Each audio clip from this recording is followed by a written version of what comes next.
we doing? Oh, you know what? Let me. Didn't know my Lysol was in the way.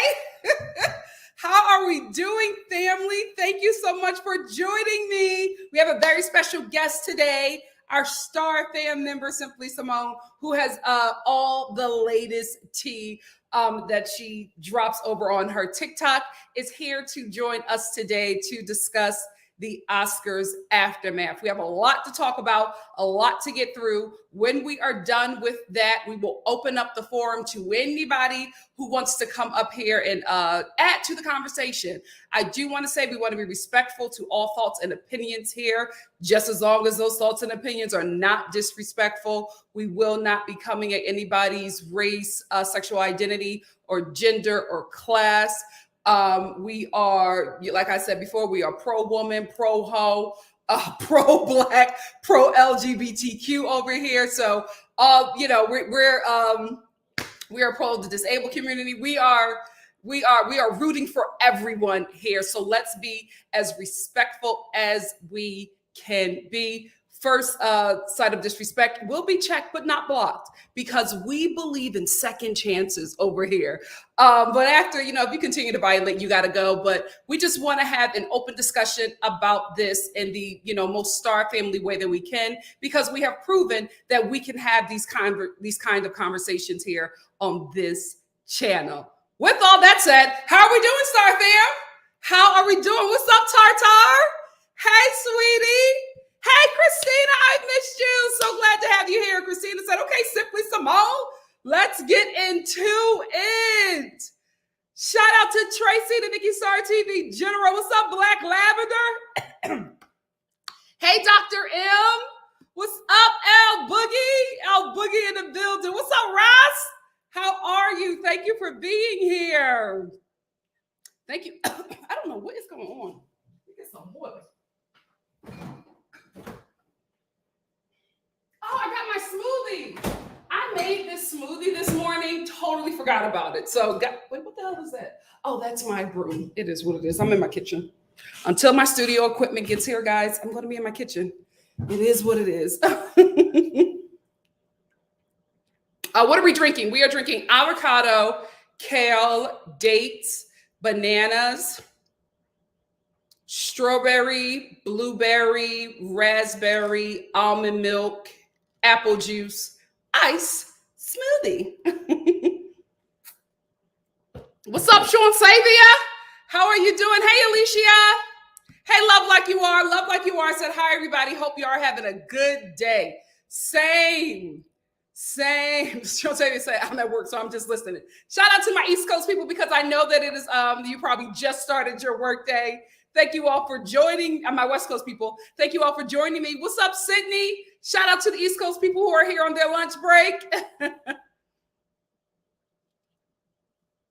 How are we doing? Girl, no, but I'm on my way. I'm on my way to Target. I'm on my way. After this, I'm on my way to Trader Joe's, because I have to get the Persian cucumbers for the Asian. Remember the, I think it was it in the Asian cucumber salad? Remember, I forget the name of it, but I think that's what it was. And the spicy Asian cucumber salad. So I'm going to make that tonight. But I have to drive far out to get it, because nobody has the Persian cucumbers, at least in my hood. What's up, Patty Duke? How are you? Yeah, today is an errand day, but I have another live later tonight with Arnold discussing the couture at the Grammys. What's up, Carmen? How are ya? Hey, Bria. Thank you so much. What's up, Shonda? Thank you so much, sis. Thank you all for being here. What's up, Jen? Jen said, hey, y'all, I am so looking forward to this. I need to figure out how I feel and hear others' opinions, get some mental closure. Absolutely, because that's what this is. That this is closure. I know that more stuff is going to come out from this, but we're done. We're done with this conversation. Hey, Teresa. Teresa said, I went back to doom scrolling about Ukraine because it was less stressful than the slap discourse. Listen, so much more is coming out of that, but we are wrapping this up. Hey, Love by You. Hey, Samantha. Thank you for being here. What's up, Marvina? Hey, to the Midwest people. Thank you so much, Tracy, the NikkiStar TV General. Said, Star Family, let's show Simply Simone some love. She put Simply Simone's Instagram, Twitter, and her YouTube, as well as her Cash App and her Venmo and her PayPal. You know we like to bless those who bless us here on NikkiStar TV. So let's get on that. Start blessing our NikkiStar TV family member, our Star family member, Simply Simone. Hey, Avita. Avita said I should be studying. Listen, take a break. Take a break.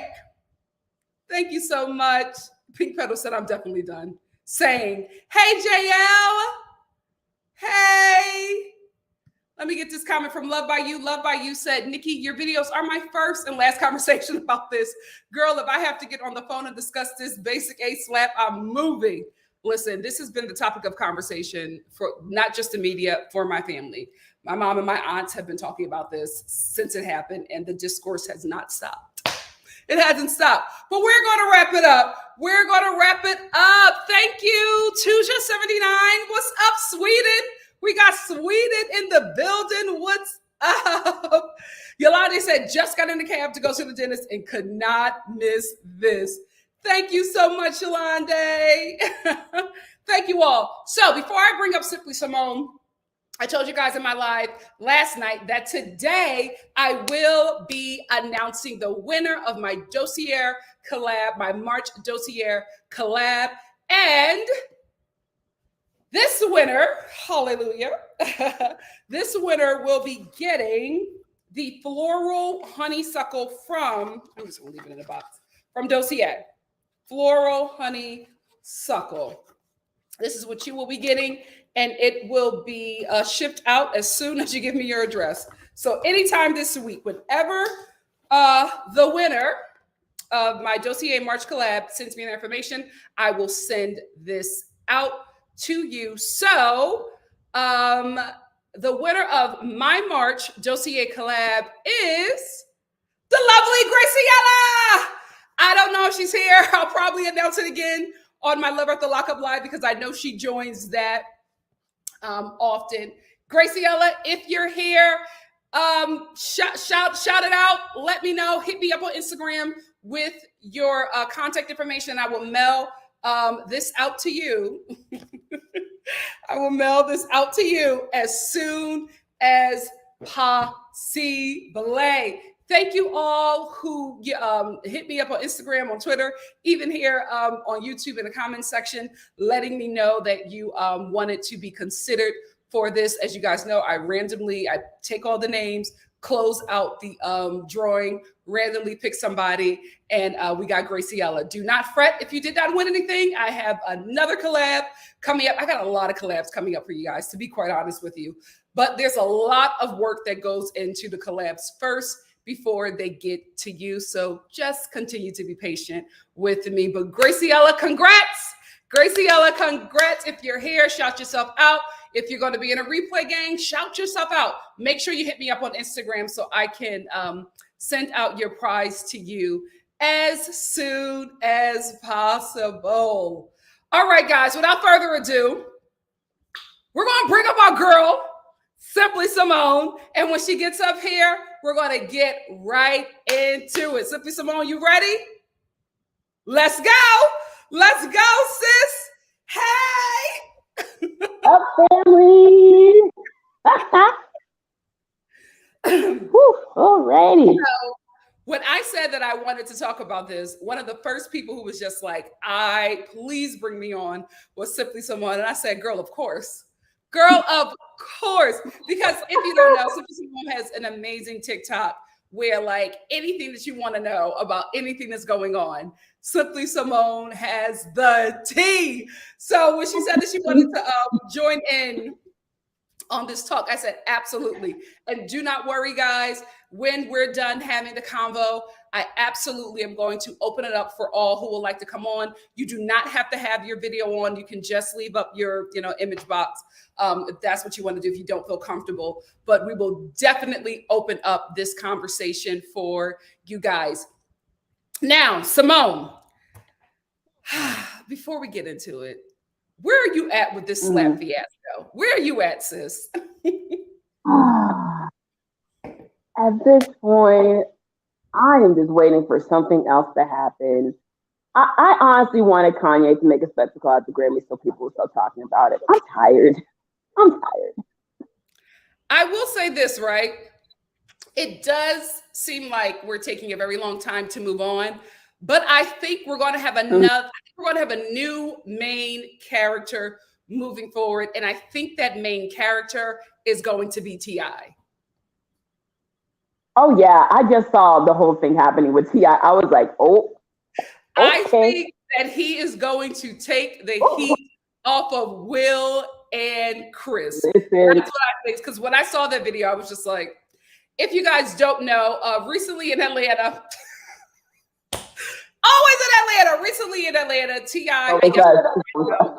always in Atlanta. I guess Ti was trying out his comedy, and he was heckling a female comedian, calling her all kinds of vulgar names, the B word, and just everything to the sort. And was asking her to take off her wig. And she responded, "I'll take off my wig when you address the assault allegations."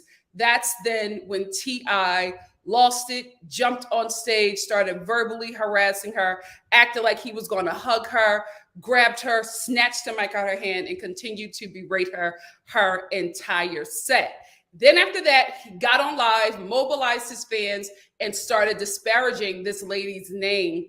Thankfully, somebody was in the audience who got the footage, shared the footage, and now T.I. is the main character. Will Smith and Chris Rock say thank you, T.I. They say I only saw the headline. I only saw the headline. I didn't know the precursor to that. I didn't know the after. Can I tell Listen, you? Will Smith got said T.I. gift basket. Listen, can I tell you, last night I got like all these videos sent to me in my group chat, and I'm like, what is going on? And I'm like, oh, it's T.I. the king of Atlanta. Child. Anyway, let's start off with the first topic of discussion concerning the aftermath after the slap is white outrage. So what I wanted to talk about, what we both wanted to talk about, is the way that a lot of white people, especially liberal white celebrities, took this slap, this assault on Chris Rock, as an assault on them. So many people made themselves Chris Rock, right? So many people put themselves in front of Will Smith's hand. And a lot of these people happen to be white people who, especially liberal white people, who was lamenting all over social media in all kinds of interviews, either written or televised interviews, that violence is not the answer. To which the oppressed non-white people or marginalized communities in this nation said, how convenient that now violence is not the answer. So I wanted to talk about that, and basically how a large part of the liberal white, especially the liberal white wealthy and celebrity community, continued to lament that violence was not the answer, while also asking for President Biden to nuke Ukraine, right? Not Ukraine, to nuke Russia. Saying that violence is not an answer, while also saying that we need more police presence in marginalized communities, while also saying we need to overfund the police, not defund the police, while also turning the other eye, right? Turning their whole eye, their cheek, or whatever, when Louis C.K. wins a Grammy. So violence is not the answer when it's concerning Black people, but it's definitely the answer when it's concerning somebody that looks like you. What are your thoughts, Simply Simone? Well, we already know a lot of them were cosplaying allyship. We already knew. Yeah. But I think it also showed that a lot of people have a jealousy or envy towards Will Smith because they're not at the same level of career he has. I mean, honestly, I didn't know his movies made Hollywood almost $10 billion. I did not know that. He makes a lot of people money. He's able to cross over from Black Hollywood to white Hollywood so effortlessly. So as soon as this happened, of course, white people were going to react. I was surprised it was white liberals. I thought the white conservatives were going to come at him. They waited until like the next morning. It was mainly white liberals everywhere. I'm like, didn't you post a block square and said you're going to donate to NAACP last year? Okay, that was to save your behind and promote your movie. Okay. The same people who had Black Lives Matter in their bio was asking for the police to be called on the LAPD. So many of them were screaming, get the LAPD there and lock up Will Smith. How do you have Black Lives Matter? Also, a lot of people don't know the difference between prison and jail. And I'm just like, y'all read the book, please. Just Google. Yeah. Cause for this man to go to prison over a slap, it's not like he pulled a gun. I'm not trying to undermine what he did, but y'all acting like Will Smith pulled a gun on him on my television. Yeah. Oh, Judd Apatow said that Will Smith could have killed him. I know. When I saw that, I'm like, Judd, come on now. I like your daughter's show. How you gonna act like this? Now I gotta side eye her now because you're her daddy. I can't watch Euphoria season 3 no more because it's like, okay, Maude, your dad said this. And I can only imagine her clenching her teeth at the Vanity Fair party because people are like, Yep. You Judd's daughter? Yep. Okay. Yep. Leslie, we're cool with her. Judd, no. I think for me, I was just very shocked how Will Smith went from this beloved black actor in Hollywood who was able to cross over in spaces that a lot of Black actors specifically could not become. He was one of the first Black movie stars, right? So it was just so shocking to me how one wrong human moment, right? Nobody here is saying that what he did to Chris Rock was acceptable. Even Will Smith said that he was wrong, right? Nobody here is saying that. Yeah. But it was very shocking to me how his colleagues in the industry, who so happened to be white, were ready to remove him from all of his platforms, all of his movies, just like really take away his career and his livelihood in one split second, while conveniently overlooking the many abuse and allegations that their colleagues who happen to look like them in the industry have. But this one, you wanted to destroy this one man, and there's only one difference.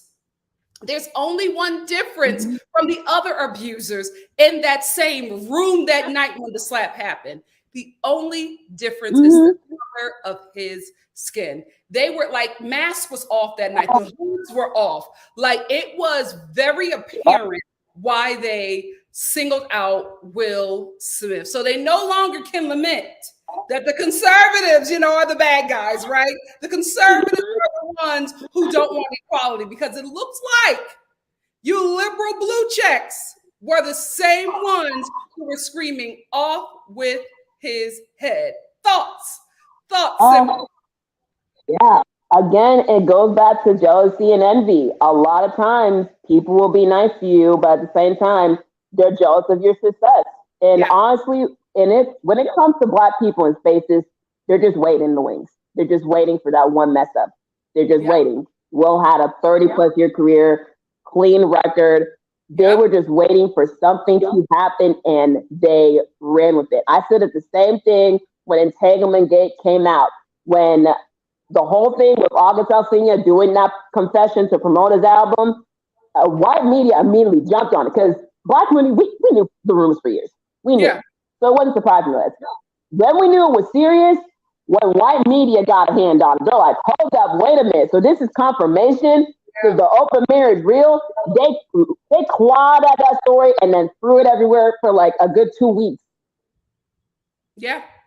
So they're waiting on something for Will to happen. I will say another thing that was very not shocking, but it was just like, oh, we're just not going to cover this up anymore. When all of this came out, right? The Academy, I will say this, I felt like the Academy was scrambling. I felt like they were scrambling, and I think that they were forced to make a statement. And in scrambling, being forced to make a statement, they, lied about an actual incident. So then what happened was with the Academy said that they wanted Will Smith to leave. He refused to leave. Then it came out that he was never asked to leave. So now the Academy is looking back, trying to people please basically the majority of the Academy at that point. Because let's be honest, there has been a push to diversify the Academy, but that's only really happened. Like there's only been a new hire of people of color voters since last year. Like it has not, it's not like, you know, something that's been going on for a while where there's an equal balance within the Academy. It's still very old and very white. So within scrambling to get that out, the Academy has then tripped over themselves, and now they're into this mess. And I think, to be quite honest with you, like what I said in my first live about this, that I feel like it's only going to get worse for those who were involved, had a swift reaction, and did not wait to handle the situation. Because I think everybody who had something to say, everybody who made moves, everybody who, you know, wanted to take stuff away from him, now those same people are being like exposed and things are coming up. And now now people are looking at the Academy like, you're taking action at Will Smith, but you're not taking action against this person. I feel like there's going to be a whole fallout that's going to come from that. And unfortunately, with this fallout, I think there are a lot of things that have been covered up that will be exposed. Now, I do think good will come out of that, right? Because I do think that there will be things put in place now to protect people from, you know, these hidden abusers, not these hidden abusers, but these protected abusers within the industry. But I think it's going to get very messy, very bad, very quickly before it gets better. What do you think? Oh, yeah. I think the Academy shot themselves in the foot because they put out their initial statement on Monday. Then they put out the Academy committee statement on Wednesday. When I saw that, I'm like, hold on, y'all made a statement on Wednesday. Then they're going to throw in Will Packer to do an interview with GMA because it's on ABC's network. Then, you know, sources say, oh no, Chris Rock didn't say he can stay. You're trying to throw blame on the person that was slapped in the first place. So it's like, y'all don't know what to do. Who is y'all public? Because they don't know what happened, and they're trying to appease people. And it's just like, I felt like the Academy spoke too soon. I think they should have made a statement a week later and stopped. I felt like they fell to the pressure, and because they fell to the pressure, they did not have the information to speak on the situation properly. And here we are now, where now there's being allegations are made about the Academy being racist towards Will Smith. It's going to get bad before it gets good. All right. Let's move on to what we're going to call this section Will Smith the Manny, meaning male nanny. Because another thing that came out of that, aside from white outrage and violence is not the answer, another thing that came out was, what about the kids? What are the kids going to think? How are the kids going to react? My kid looked up to Will Smith. Now he's going to be going around assaulting people in school. And to that I say, because this is the same crowd that makes this same statement about their children when you see a same-sex couple kiss on TV or in a film. They were the same people who were going up about turning red and saying it was the kids, it was too much for the kids to have. They were the same people who were fighting Disney and making sure that they don't reveal. I think one of the female leads in Buzz Lightyear is not revealed to be a lesbian because the children are not ready. The children will be traumatized. That I say, why is everybody else responsible for raising your children but you? Like, exactly. Why are your kids up at 10:30 at night anyway? Why are they watching the Oscars? Let's be real. The Oscars are boring for adults. Why are your kids? But the only reason y'all would watch it is we don't talk about Bruno live and then send them to bed. Exactly. What kids are watching the Oscars? What movie is gonna be like theirs? I think it's a cop-out for how they really feel, but they want to use their children to make their ignorant or racist statements, right?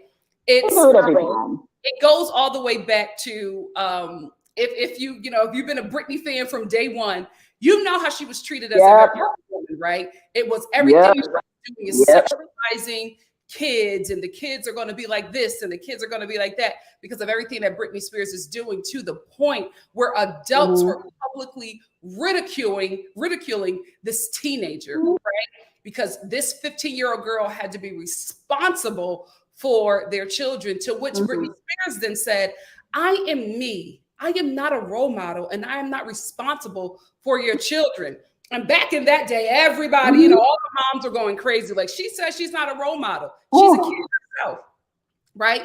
But that's another thing that they, especially a lot of people assign this to celebrities. A lot of people assign nannyism or mannyism to celebrities, that they are somehow responsible for raising their children. And it's completely unfair and unhinged, because at the end of the day, if your child does go to school and slap somebody, that is on you, because you are the greatest influence in your child's life. If Will Smith or whoever is on TV is a bigger influence in your child's life, then there is a problem there, because they should be spending more time with their parents than they are with the TV.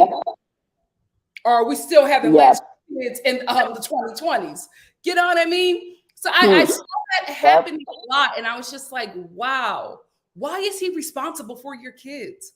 Why is that going to have such a great reaction to children? If anything, your kid is going to see how you treat others, right? So if your kid is disrespecting a waiter or something, they're doing that because mama don't know how to talk to the waiter, right? They're doing that because mama throw change at the waiter or screams to try to get something free. So then your child will then do that. Your child will lash out at a teacher or another student in the school because mama and daddy lash out at each other, and then they lash out at the child. Will Smith is not responsible for raising your children. You are. Simone, your thoughts? Listen, I agree with everything you said. And I also want to add this on. So many people have said, you know, Will Smith, you know, he's the Fresh Prince. He's never cussing his rap music. First of all, actors are not their characters. I don't know how many times I got to tell people, actors are not their characters. They are two completely different people. And people often try to put a picture on him and try to like encapsulate this person as character from almost 30 years ago. He's a human being. He's a grown man. And people act like the Fresh Prince is like the most wholesome thing he ever done. That's the only role he's most notable for. Have y'all seen Hitchcock? Have you seen Hitch? Have you seen I Am Legend? Have you seen that robot movie? Can we put a pin in that? Boy franchise. Simone, can we put a pin in that real quick? Because you just brought up something. When you said, when you mentioned Hitchcock, if any of you have seen Hitchcock, this Will Smith is living that movie. Will Smith is living the actual plot of Hitchcock. It's basically Hitchcock is about this fallen superhero who was beloved back in the day. And I think he accidentally killed somebody trying to save someone, and everybody turned against him. He became like this bitter superhero, because all of a sudden everybody who once loved him hated him and ostracized him from society. Wow. He is a living Hitchcock right now. Wow. I'm sorry to cut you off, Simone. Oh, Hancock. No, Thank you're you. good. Ashby said Hancock. I was really thinking about it. Hitchcock or Hancock. I'm used to two. Go ahead. But honestly, people try to encapsulate this person thinking that's their only image. Like, they've done other projects before, and they've been open and honest on who they are as a person. You can't deem somebody as their character. Those are two separate things. And it annoys me so much because a lot of times people think that one person's image is just that image. No. You put him in an image that you are comfortable with as a white person for someone who is performing for entertainment. Y'all were comfortable with this image you set on this person because they were comfortable for you. Now that they have a moment where they have emotion, y'all want to villainize him. You want to call him a monster. You want to call him a menace and violent. It's just, calm down. Yeah. Calm down. I will say Will Smith in that moment broke two identities, right? The first identity was the safe Negro, right? The safe Black person, the Black person that you feel that you have enough control over, that you can trust that they will do for you and not do for their community, right? So to see him at this prestigious, let's be real, white award show, right? Get up on that stage and slap Chris Rock, and they could not stop him. And then to see how he was treated after, especially pissed them off because they wanted to punish him to put him in line. They wanted a public punishment, right? Because when you get a public punishment, it tells the other blacks in the room that, you know, you have to stay in line because this is what can happen to you. It always leads back to slavery if we're going to be real. Oh, yeah. Also, they forgot that his audience started off with black people. Like, it didn't start with white people, it started with black people. He started as a rapper, went on the TV. Quincy Jones put him on. We've been supporting black people. We got to support each other. Foundation fan base is black people. Foundation. Like, after all the stuff we've been through in 2 years, you think we're gonna let a black man be taken down for having a moment? No. Yep. And I've been seeing comparisons with him and Janet Jackson after she was blackballed. You know, black community, they covered her in arms. When people want to hire her, Tyler Perry made sure she was booked and busy. When Rolling Stone wanted to have her on the cover, Essence had her on the cover of Mary J. Blige and Beyonce. When MTV wanted to play her music, 106 & Park was ready to go. They're ready to have her. Yep. And what people I've noticed are asking is like, how is this? How many people supporting him? How are people, backing him up? Y'all underestimate us every time. Yes. Y'all underestimate the whole power we got. Y'all underestimate us so many times. We're such an underestimated community. The second identity that I believe that Will Smith broke for those who felt that he was one way or felt that it was okay for this to happen, right? Because Will Smith walking up there and slapping Chris Rock, that then ricocheted sentiment from people who were saying that there is no more comedy happening, especially at these kind of award shows. They have now turned into roasts, and they have now turned into people just saying mean things. And when you don't laugh, the next comment after that is, oh, it was a joke. And that's really what the Oscars have become, especially since Ricky Gervais. I always say the best award show, the best Oscars that I've ever watched was the one where it was Whoopi Goldberg, Billy Crystal, and there was one more person there. The only one more person that hosted the Oscars with them. And the only reason why I thought that it was such a great Oscars was because not only was there actual winners and nominees up there who was hosting the show, right? So they've been in the position of those who are being nominated. They understand what that temperament, that energy is like. They're also comedians, but they're also actors. So they understand the energy in the community within the room.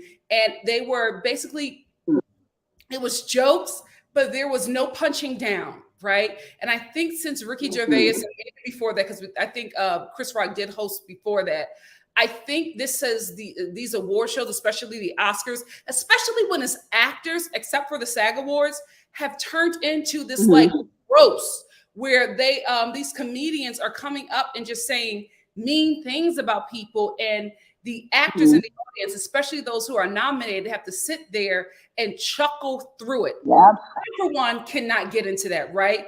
Because if I'm in the audience after I have busted my behind, not just on set, right? Before set, in rehearsals, learning these lines, digging in places in my soul that I didn't know that I could dig to give that performance. Now I'm here after I have worked so hard on the before set, on set, on post, doing interviews back to back, campaigning for this Oscar. I finally get in this position. And when I get there, the highlight of my career, when I get there, somebody is being paid to tear me down. They have to change it. Again, because I know people might be coming in here late, I am in no way saying that what Will Smith did to Chris Rock was right. I have been against that from the beginning. I am just not here to penalize Will Smith to the point where he loses everything, when there are just far too many abusers in this industry who don't even get a slap on the wrist. I think the Oscars have to change their format. I think they need to go back to a celebration and no longer a roast. It's just not funny. with what people, with what these comedians are bringing to the argument, specifically the host of this year's Oscars, one being Amy Schumer, who just recently said that she was traumatized by Will Smith slapping Chris Rock. And to defend her being traumatized by that, she says, I wanted to tell a joke about Alec Baldwin, who recently accidentally killed a woman on set. I think that it was just a tasteless joke, but basically the punchline was that Alec Baldwin, Don't Look Up is basically something. Don't Look Up the movie. She was making a pun on that. Is basically something that Alec Baldwin should have said to the woman who was working on set, who he accidentally shot and killed. Now, the fact that she was traumatized by that slap, but somewhere inside her thought that joke was funny. Thankfully, the Oscars scrapped it and told her not to say it. How were you traumatized by that slap and not about that horrible joke that you were going to say on that platform, this prestigious White Award show, that you were going to say about a woman who lost her life on set, when the man who did it, although accidentally he was responsible for that set, has still not faced any consequences? How can you do that, right? But that's what the Oscars have become. It's become this place of just, especially with the host, it's become this place where you're just saying these awful things about people, and everybody in the audience is just supposed to be okay with that. And I think that absolutely needs to change. I wholeheartedly agree. Like, honestly, comparing it to the Grammys, honestly, the Grammys, did a better job. I mean, yeah, they addressed the slap and everything, but they did a better job in regards to hosting. Did Trevor Noah have a couple of jokes that fell flat? Yes, but honestly, he just kept it about the music, and that's what it should be about. Also, on Amy Schumer, the whole thing with Kristen Dunst and her basically having to move out the way, make a joke to her husband, who was also nominated, calling her a seat filler. I'm like, I'm at the height of my freaking career. I'm finally getting some respect. I'm nominated for Best Supporting Actress, and you're gonna call me a seat filler? When she tried to clean it up on Instagram, it's like, Amy, just shut up. Do a Jennifer Lawrence, take a 2-year break, just stop. It's like you're punching down on people, and you think that people are supposed to take it, right? And we've talked about this on this channel a lot of times. I always think that people who punch down, that people who get like comedians who do this kind of like mean comment, oh, I'm just joking kind of comedy, is not actually comedy. It's you're just an awful person, and you don't have any actual jokes. You don't really know, and you don't really know how to be funny, but you've just been getting away because of your privilege, because of the community that you reside in. You've just been getting away with saying these awful things. You really just want to say nasty things. You really just want to insult people. You really just want to tear people down, but you hide under the guise of being an actual comedian because you made somebody laugh 20 or something years ago. It's not comedy. It's basically verbal bullying is what it is. Because it's not even addressing the slap or the joke that Amy Schumer said that was scrapped. There was a lot of uncomfortable moments at this year's Oscars from the comedians. So there was a lot of, inappropriate comments made about men sexually, but it's men, so it's okay, right? But if they were male comedians, it would have been a whole big thing the next day. I just think that they really need to work on, probably, in my opinion, hiring people who have been in that position. Hiring people who know the temperature of that audience, who knows what it's like to be in that seat, who knows what it's like to be nominated, who knows what it's like to win. You need to have people who understand that environment to actually get up there. I think the time of hiring comedians for that is done. There are naturally funny actors who can do this. There are also comedians who are Oscar winners, Oscar nominees, who can do that, who understand what that is. I think just hiring these comedians to tear these artists down, it's just the time is done for that. And I think the Oscars and all the award shows need to evolve. Like the Grammys, I think Trevor Noah did a great job, but that's what he does on his show, right? He is able to make light of really tough events and have a very balanced conversation about, you know, a lot of hard, a lot of hard, a lot of hard issues that we're dealing with right now in the world. So I think that's why he was a really great host for that, because he does this already on his own show. Yeah, I wholeheartedly agree.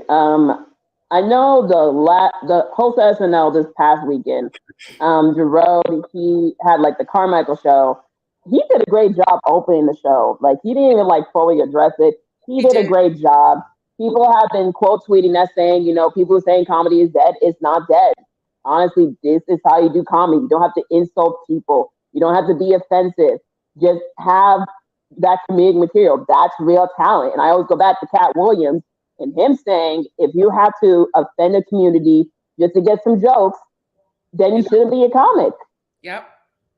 I think it's time to rest the insult comedy and bring back real comedy. That's what I'm looking forward to. Because this insult comedy is the like Joe Rogan, black woman hating podcaster kind of comedy, right? Where they just like outrage comedy like Howard Stern, where you say awful things and you do that to get a reaction and to get views or to get listeners, but you're not really being funny. You're just being a terrible human being. Moving on, let's talk about the emasculation of Will Smith that has come out of this and the villainization of Jada Pinkett, who has yet to say anything about this situation. So if you guys don't know, on the Red Table Talk, after August Alsina came out and said that he slept with Jada Pinkett, Will Smith and Jada Pinkett Smith sat down on Red Table Talk, which is Jada's show that she shares with her mother and her daughter, and they talked about their entanglement, right? Basically, a lot of people interpreted that as them having an open relationship and open marriage and both have had relations outside of the marriage, right? But then there's a huge other side of people who heard that conversation completely different. A lot of them have been men or pick-me women who are saying that basically Jada Pinkett emasculated Will Smith by sleeping with August Alsina without like hearing what he was saying about how he was with other women, other people outside of their marriage as well. And for some reason, Jada Pinkett has now become the villain of this. This is her fault because of the entanglement. There are everybody on the internet is calling her a horrible person, calling her all kinds of names, making fun of her auto disorder, like really just battering her when she has yet to say anything about this situation. What are your thoughts, Simone? My thoughts, first of all, the people asking, well, why hasn't Jada say anything? Why has she, made a statement, a united front? Y'all don't know about PR in 2022? Yep. They're in like lockdown right now. They are trying to sort this out and figure out what's the best plan. Also, I don't think they're going to do a red table about this because they just got the show back to be taken seriously, because it used to be a place for PR people to fix their problems.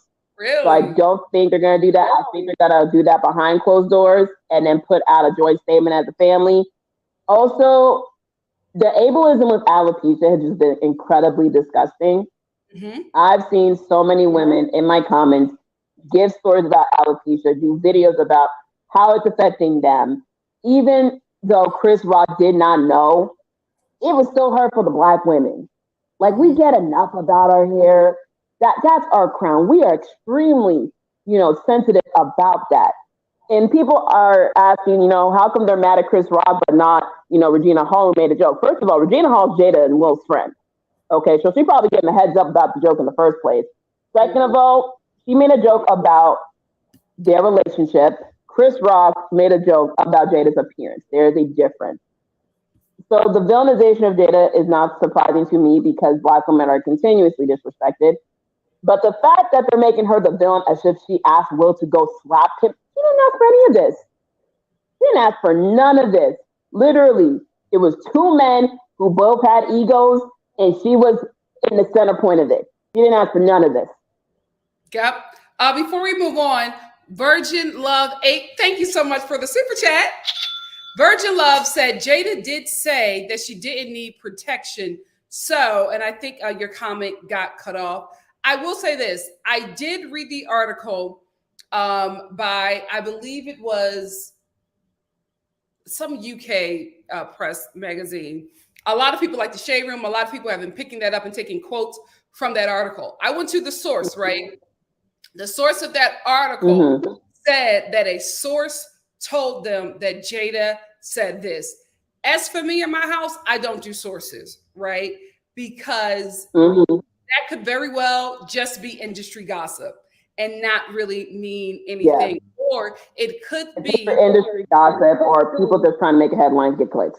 That's what I was going to say. Or it could be some, writer at that magazine wanting to get something out there and putting out their opinion, but hiding behind source. Or it could be Chris Rock's publicist, like you don't know. So for me, I just don't go off of that until we actually have some kind of confirmation, either from the party's camp or from the actual person. So, because I've been seeing that narrative about Jada from that article where people are saying, well, she just needs to leave him, or Will needs to leave her because if she doesn't get protection, he almost killed his career over protecting her. And when you go back to the source of that, right, there's no confirmation that Jada Pinkett even said that. But because that article put that out, the Daily Mail, who Princess Meghan had sued for making up lies about her and won, when you put that out there as a credible source, you then take this narrative and you run with it, right? And I think a lot of people who are already running with it did not like Jada Pinkett in the first place. So it was very easy to take the narrative and run with it. But I do want to say it has not been confirmed by the Smith camp or by Jada Pinkett herself that is what she said to anyone about the Chris Rock Salt and Will Smith slap. Before we move on, Simone, I also want to acknowledge the super chat from Nicole VT. Hey, Nicole VT said, G.I. Jane was awesome. I loved that movie as a kid and didn't see anything wrong with the joke. I didn't know she had alopecia and I followed them. G.I. Jane was absolutely a good movie. I just think that for me, I will say, if you do not have a good relationship with someone, probably don't crack jokes about them, right? Because if you remember Jada, everybody said that she laughed. I watched that clip. When he made that comment to her, that joke to her, her face was in utter disgust. She rolled her eyes. Yeah, she rolled her eyes and clenched her teeth.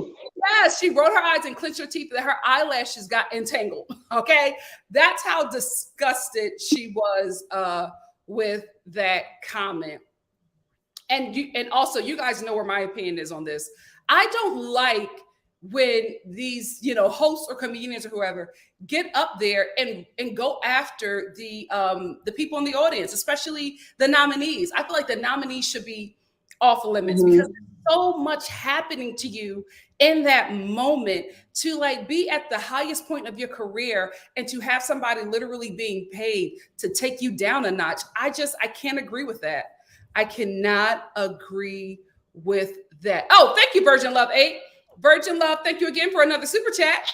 Said, what got cut off was, so they say. I like them, so no negative from me. Absolutely. Thank you so much for giving your perspective and for the super chat. We're going to get into two more topics, and then we're going to open it up to everybody. Let's talk about what I like to call the Stepin Fetchits of the industry. If you don't know who Stepin Fetchit is, please look it up. It's a sad tale. But there were a lot of Black people who had a lot to say about this, right? I'm not saying that you don't need to have an opinion about it. I'm not saying that Black people in the industry have to be okay with what Will Smith did. What he did was wrong. But as a Black person, especially a Black person in the industry, you know that the consequences for him is going to be monumental. That it's not equal. We're not equal in the industry. So I just felt like a lot of Black celebrities who was speaking on that, it was giving me, I want to be the only one in the room. It was giving the white people who control Hollywood can trust me. I'm a safe one. I'm a good one. Mhm. I don't have anything against Wanda Sykes, but I absolutely was disgusted by her Ellen interview where she was talking about how Yeah. traumatized she was by that, right? I'm like, Wanda, really? And again, I don't want to minimize what Will Smith did. That's the thing. I'm not doing that, but it just seemed like a lot of black people who did speak on this, who did come after Will Smith with such venom. I felt like they were trying to either take his place or get favor with the white authority within Hollywood to let them know that they were safe, that they can trust them, and also whatever opportunities you're taking from Will, please consider me. It felt very self-serving. I did not feel like they were speaking their true opinion. It was giving me step and fetch it. What do you think, Simone? Well, on Wanda Sykes, she said that she should have gotten an apology because he invited he was invited into their house. Ma'am, you are a guest in that white space. Let's acknowledge that. And in regards to her and the black people who are in these white spaces, the journalists, the TV casters, the actors, remember who you are. Even though they welcome you in, remember who you are. And like you say, everybody has their day. And when that day comes, they will turn on you. They don't care how long you've been there. They don't care how long you have known them. They will turn on you. So it disgusted me, Wanda Sykes said. Also, Kareem Abdul-Jabbar, he made a whole Yahoo.com article, and so many people are using that as defense of their racist arguments. And I say this for older black people. A lot of times they'll assimilate just to fit in these spaces. That is such a detriment because you're telling the young generation that you have to step and fetch in order to get ahead when we don't have to do that no more. Especially after 2020. We don't have to step and fetch. We don't have to code switch. We don't have to act, with our work voice rather than our actual voices. We're past that point. So a lot of the older white adjacent ones who are basically got the white approval already, a lot of them were giving them a lot of ammo to be racist with their rhetoric and go against Will Smith, which is just disgusting. Yeah. Yes. Thank you very much. I'm highlighting a lot of your comments because we probably won't be able to get to everything, but I hear y'all talking. I hear y'all talking. I see y'all talking. Let's talk about the financial aftermath, right? So after this slap, after White Hollywood was asking for blood, the blood of Will Smith, the sacrifice of Will Smith, so, to let all the other blacks so they can stay in line. Allegedly, a lot of Will Smith's projects that he had going on in Hollywood have been put on hold. Two things I want to say about that. The first project that has been put on hold is from Netflix. I will say you got to read the article because a lot of people were running with that. They were just like, oh no, now they're trying to get Will Smith out of here. But I read the article that Variety shared, and what happened, and the reason why the Netflix movie that Will Smith has soon to come out with Netflix, the reason why it was put on pause was because they lost their director. Their director went to another.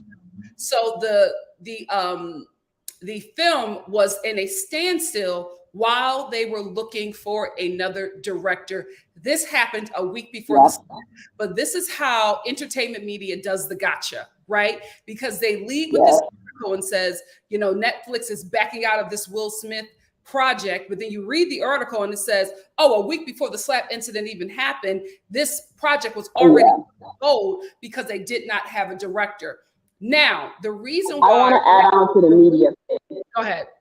Because Tatiana Ali, who is Will Smith's co-star from Fresh Prince, spoke out on the whole thing. She said what Will did was wrong. Chris didn't deserve it, but she understands the pain. She is praying for both of them. I hope both of them heal.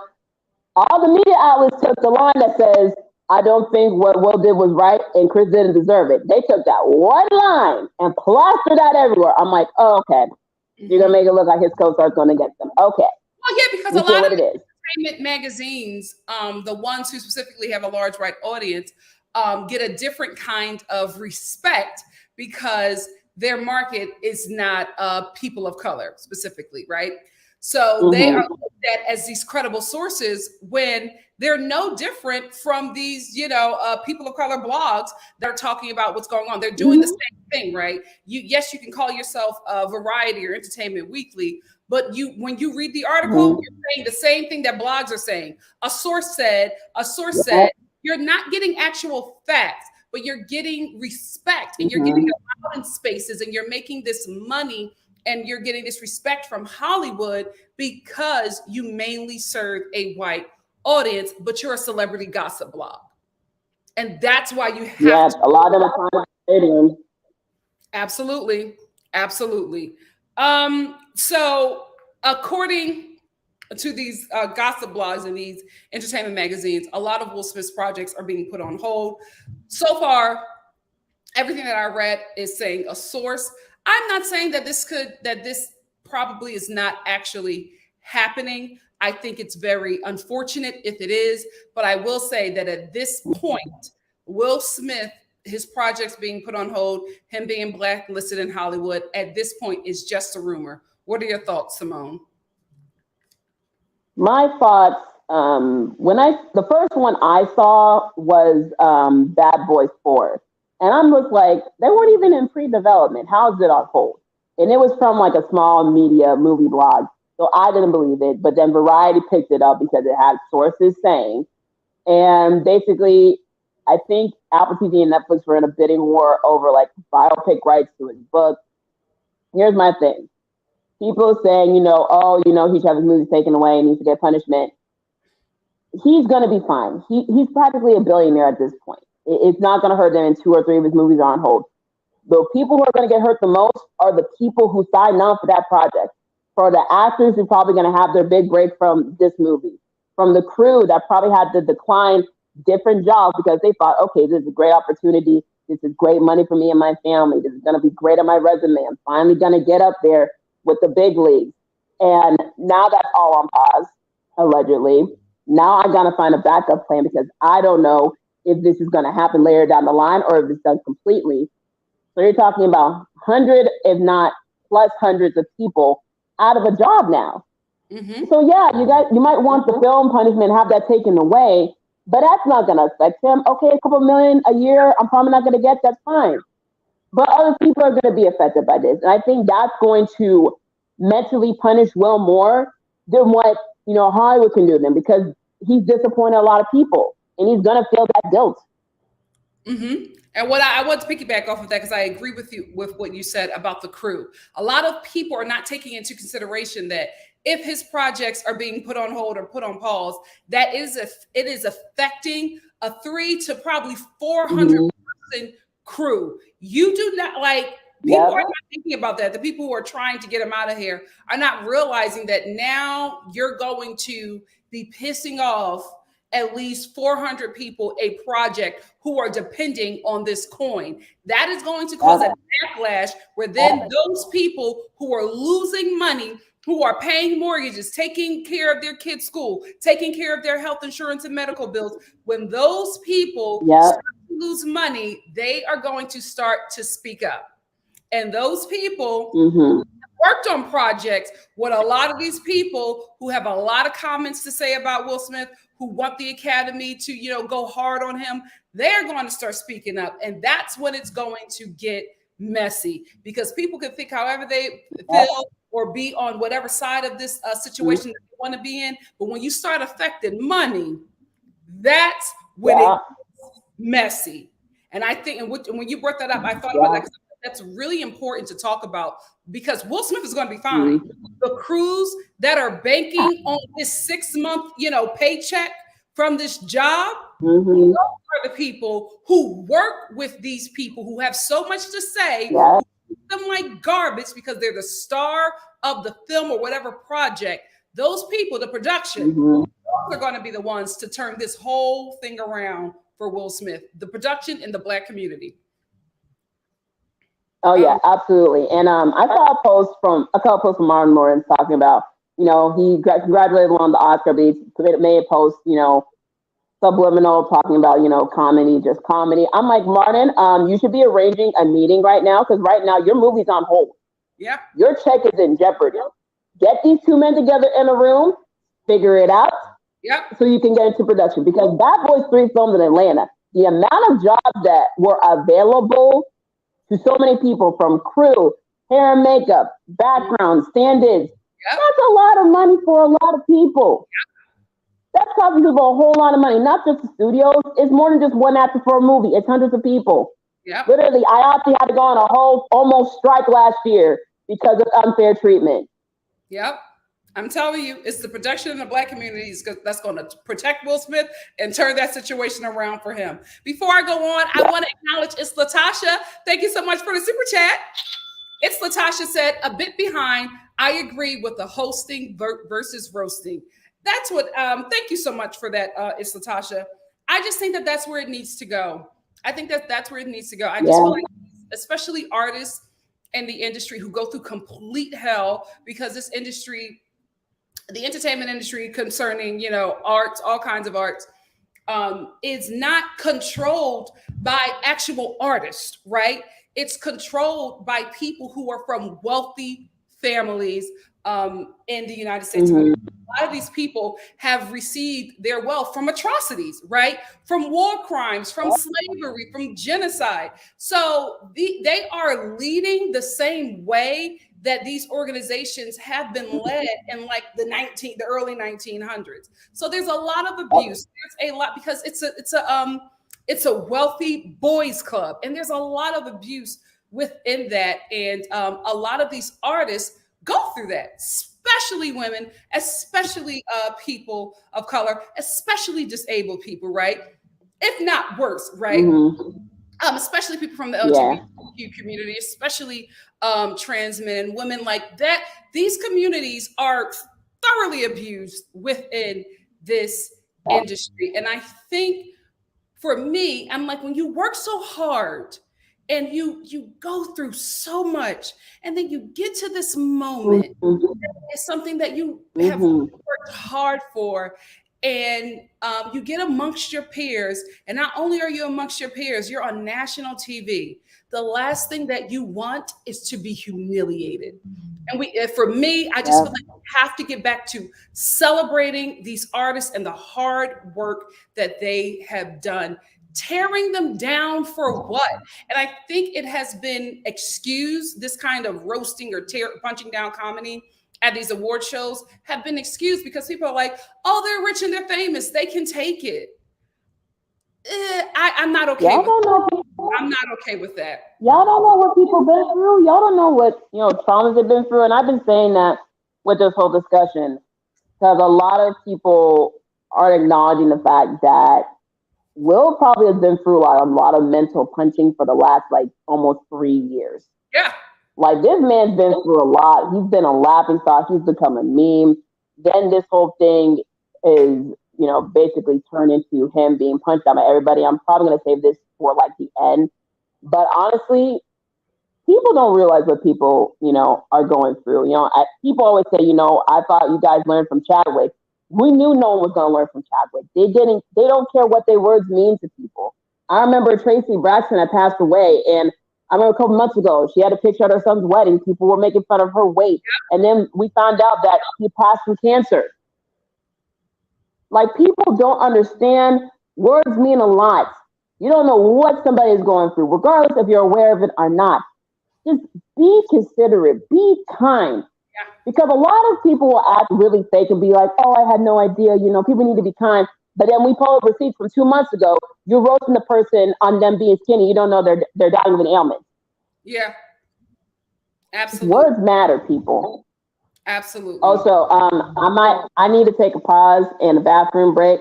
Okay. So I'm gonna be I'm here for 2 minutes. I'll be right back. Okay. Well, Simone, before you go, get back when Simone gets up, let her in on it. The reason why I put this comment up was because this was going to lead me into the last thing that we're going to talk about before we open it up to everyone. Silver Streak 7878 said Jim Carrey was shocked and horrified, like a lot of us were, and we sympathize with Chris. I don't know anybody who doesn't sympathize with Chris Rock, right? I think as a Black person, you also sympathize with Will Smith because of what is going to happen to him, right? There absolutely should be, like, I was somebody who was just like, the Academy should do something, right? Fining him, maybe. I don't necessarily think expelling, but I think that maybe, putting him on a pause, putting his membership on a pause for at least 2 or 3 years, because at the end of the day, he, at the Oscars, as a nominee, they invited him there, went up on that stage and assaulted someone that was hired by the Oscars, assaulted a fellow thespian, right? A fellow voter. It was wrong. What we're talking about is the fact that the backlash that is happening from the industry is pure racism. It's racism. I do not think that he should not receive any kind of consequences. But what is now happening is far beyond what should actually take place. And the reason why I put this comment up here is because we wanted to close out with the audacity of Jim Carrey, the audacity of Amy Schumer, the audacity of Alec Baldwin. There are a lot of people who were very vocal about Will Smith being punished. Jim Carrey was one of them, who not only wanted him to be punished by the Academy, also wanted for Chris Rock to sue Will Smith, and also wanted Will Smith arrested, right? When Jim Carrey was going on his diatribe, saying all of these things that should happen to Will Smith, people quickly reminded him that his ex-girlfriend, who passed away, her family sued him because when they were cleaning up her room, they found a diary that she kept, and she documented the abuse that she received from Jim Carrey. So a lot of people were reminding him that you could have been in the same situation, right?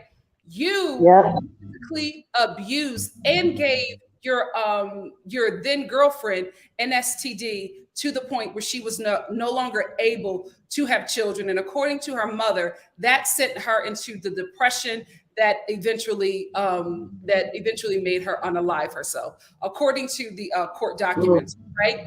So a lot of people then reminded him about that. He then changed his tone. Now, I'm not saying that he can't be outraged, right? I'm not saying that Alec Baldwin, can't have an opinion about the situation. What I am saying is, if you have any kind of skeletons in your closet, then maybe you need to remain silent about this situation. If your hands aren't clean, maybe you need to be quiet, because people will quickly remind you, the voices, the people who did not have protection at that time will quickly remind you, Judd Apatow, that you have also done shameful things and were forgiven and restored. So the grace that you receive, you should probably want to give it to somebody else, which is why Judd Apatow quickly deleted his tweets and all of a sudden stopped talking about the slap incident, because when he was talking about Will Smith could have killed Chris Rock, Will Smith should have went to jail and all this stuff, where's the LAPD? The Academy needs to punish him. There was somebody who reminded him that he allowed James Franco to abuse in front of him one of the actresses, I think it was Busy Phillips, who was in a movie Judd Apatow directed, and Busy talks about how Judd watched James abuse her, physically assault her, and did nothing. Then he backtracks and he deletes everything. If your hands are not clean, maybe you shouldn't have an opinion about the punishment that Will Smith should receive. Simply Simone, what do you have to say about that?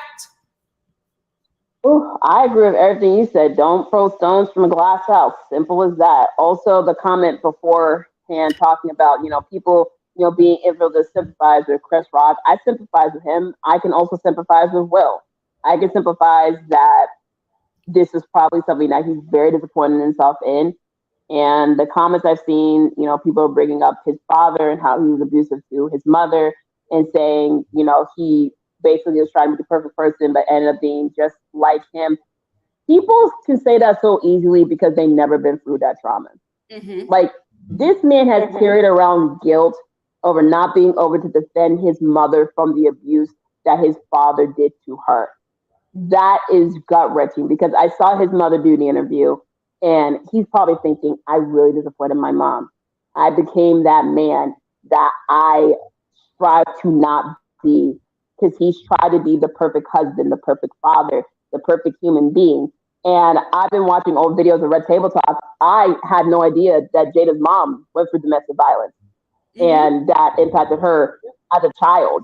And learning that, I can put together why she initially didn't want to get married. She didn't have an example of love, and Will was that for her. So this is probably hitting the family really hard. It's probably making Will feel away because now his mother is disappointed in him. His mother-in-law is probably disappointed in him, Adrienne, because she survived domestic violence. And she's probably thinking, how could this happen? You were the saving grace for my daughter. I didn't want her to be in anything like that. And I understand you're human, but I'm disappointed. And I think Will's going to have the mental consequences of that because he's disappointed so many people and he's become that man that he's feared his whole life, his father. Yeah, in that moment. I had to put my psychology bonnet on for a minute. Oh, no, you did good. I do want to say this before we close out with Soraya Ray's super chat. I do want to say this. I want to make sure that we're not coming off as Will Smith apologists, right? That we are, I won't speak for Simone, but for myself, I want to be very clear that I and Will Smith acknowledges what he did, that what he did was wrong. I will say I am in community with Will Smith. Oh, child. Yeah. Sorry, Siri is about to interrupt this. I am in community with I am a Black person, so I am in community with Chris Rock. So the protection that I am giving both men is because I not only identify as a Black woman, but I live my life as a Black woman. The world sees me as a Black woman, and I see how people who look like me, people who carry the same melanin and culture, are treated. So when a lot of Black people were saying, stay out of Black people's business, let us take care of that. The reason why we were saying that is because we love them. That is our family, right? We're going to fix that and chastise our family differently than people who were raised to hate them, right? Differently from people who are sensitized by our death. So I am not justifying what he did, but there is with being in community with Will Smith and community with Chris Rock, I have a different perspective, and I see redemption. Like that, when you see somebody as family, you see redemption. If you do not see them as family, if you have always villainized people who look like him, you don't see redemption, you just see death. That is why the Black community jumped on this so vehemently, because we knew what would happen to the both of them. Like, it's very apparent to us, the Black community, that the people who are riding for Chris Rock, who are not within community, are only doing it because they want to use him to punish Will, right? Because if they then go after the punishment outside of Chris Rock, it then looks racist, right? But if you say, oh no, I'm not racist, I'm defending this Black person, that's why I want this to happen. Chris Rock is an excuse. He is not who you're actually fighting for. You're fighting for you. You want this Black man punished, and you're going to use another Black man to do it, which is why I believe Chris Rock said no to the LAPD, did not want to press charges, because as a Black man, he knew what would happen to Will. Even in that moment, even being assaulted, he was still thinking about Will Smith, because that's with people like us, that's what we have to do. That's how we have to survive. I think he knew that what Will would receive would not be fair. Let me just acknowledge this super chat by Soraya Ray, who says, my lunch break is over. Nikki, I appreciate your perspective on Slapgate. finish this later. Thanks, ladies. Thank you, Soraya Ray, for the super You're chat. welcome. And I wholeheartedly agree with you, Nikki. I'm not apologizing for what Will did. I was disappointed. You're disappointed that it happened. And it's sad that it happened. And we didn't have time to react as a community in-house because we immediately had to go to defending him because of how they were going to spin this as a villain story. Yes. We sympathize with both men. And these are two people who've been through some hurt. The two people are hurt in this case. Chris Rock, he's become a meme forever. Like, honestly, the amount of TikTok sounds I've seen about this whole thing and the memes made by companies to promote their stuff, he's going to be a meme forever. Will Smith, he has the wall punching down on him. It's going to unlock a lot of trauma that he still needs to unpack, probably for intense therapy, because I know he was in therapy previously, but I think he has to go a lot more deeper and unpack a lot, because there's so much that was building up that probably kept buried for a long time. And I always say this, so much can be bottled up until that one moment where the cap opens and everything pops off. And the Oscars is when it popped up. Sadly, but that's just simple human nature. Yeah, you're absolutely right. Silver Streak, thank you so much for the super sticker. Thank you so much. Now, guys, that is our thoughts on it. Simone, you have any closing thoughts before we open it up? Oh, yeah. I think we may have had it down, like the resolution part of it. I feel like they will have a resolution at some point. I think behind the scenes, the Black Elders are trying to get that together. I know Denzel, Tyler Perry, they were the mediators through the whole thing. I think maybe they're trying to get them in contact to try to have a sit down, because, listen, this was 6 years of buildup, and they're grown men in their 50s. And you do not want to hold a grudge for 20 or 30 years. One of you passes and you're thinking, wow, I could have fixed it before he went. So you just don't want to sit with that guilt or that grudge. Just settle yourself, air out your grievances, and just move past it, move on. We need peace, because people talking about they were traumatized. The most traumatized people was the Black community, okay? Black women, we got to defend our right to exist and our right to protection. Black men, they had to defend their identity and their mental health. And Black people as a whole, they had to defend themselves, because so many people use this moment to justify their stereotypes and bias towards Black people. So we were the ones traumatized in this whole thing. I don't care what anyone else says. Yeah, Black women especially. Like, because how the hell did Jada Pinkett become like the villain of this whole thing? I'm like, crazy. Anyway, guys, I have shared the chat. I have shared the link to join the chat. We have Willow here, who is ready. Is it Willow Smith? Who is ready to come in and join the conversation.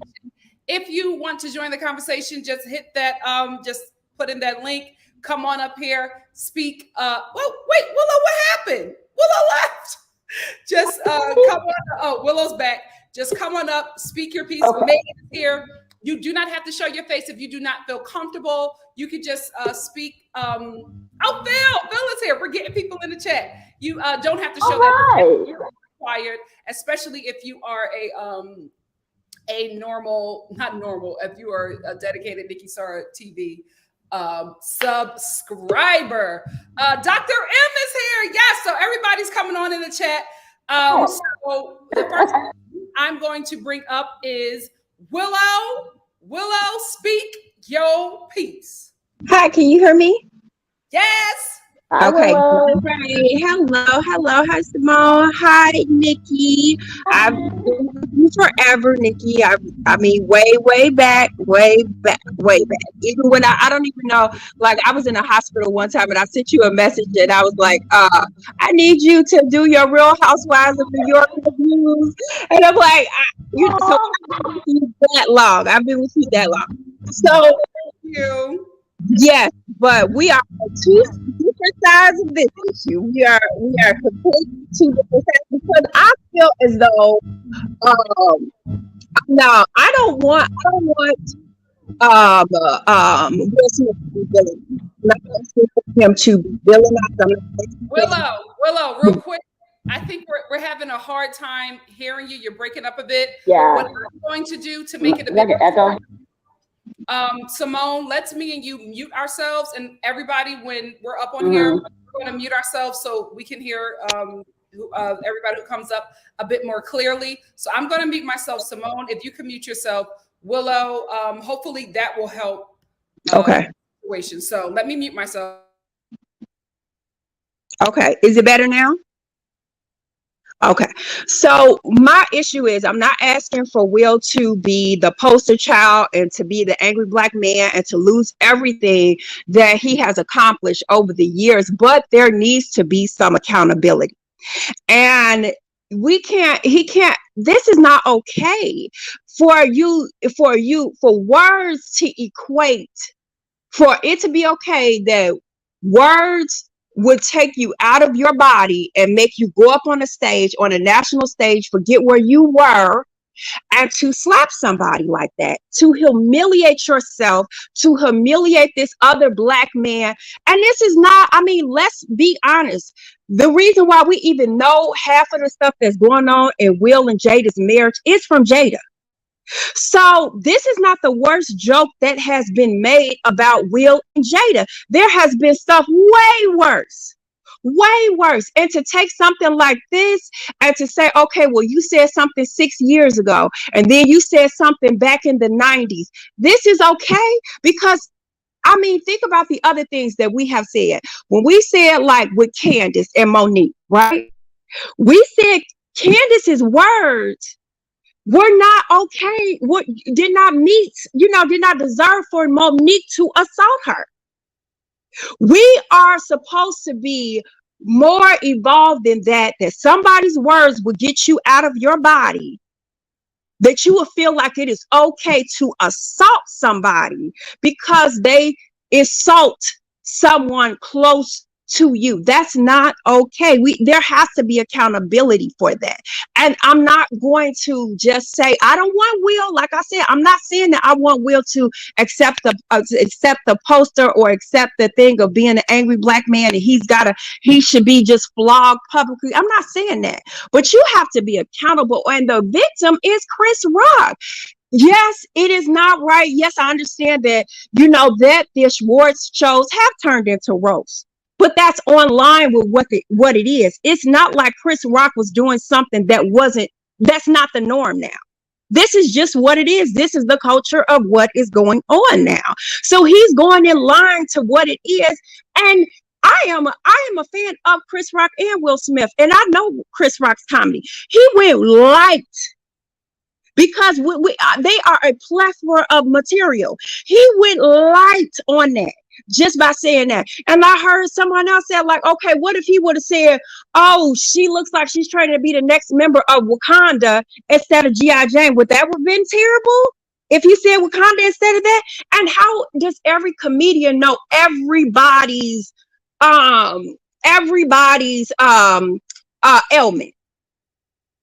We don't know every. Kim got psoriasis. Kim Kardashian got psoriasis. Who all knows she got psoriasis?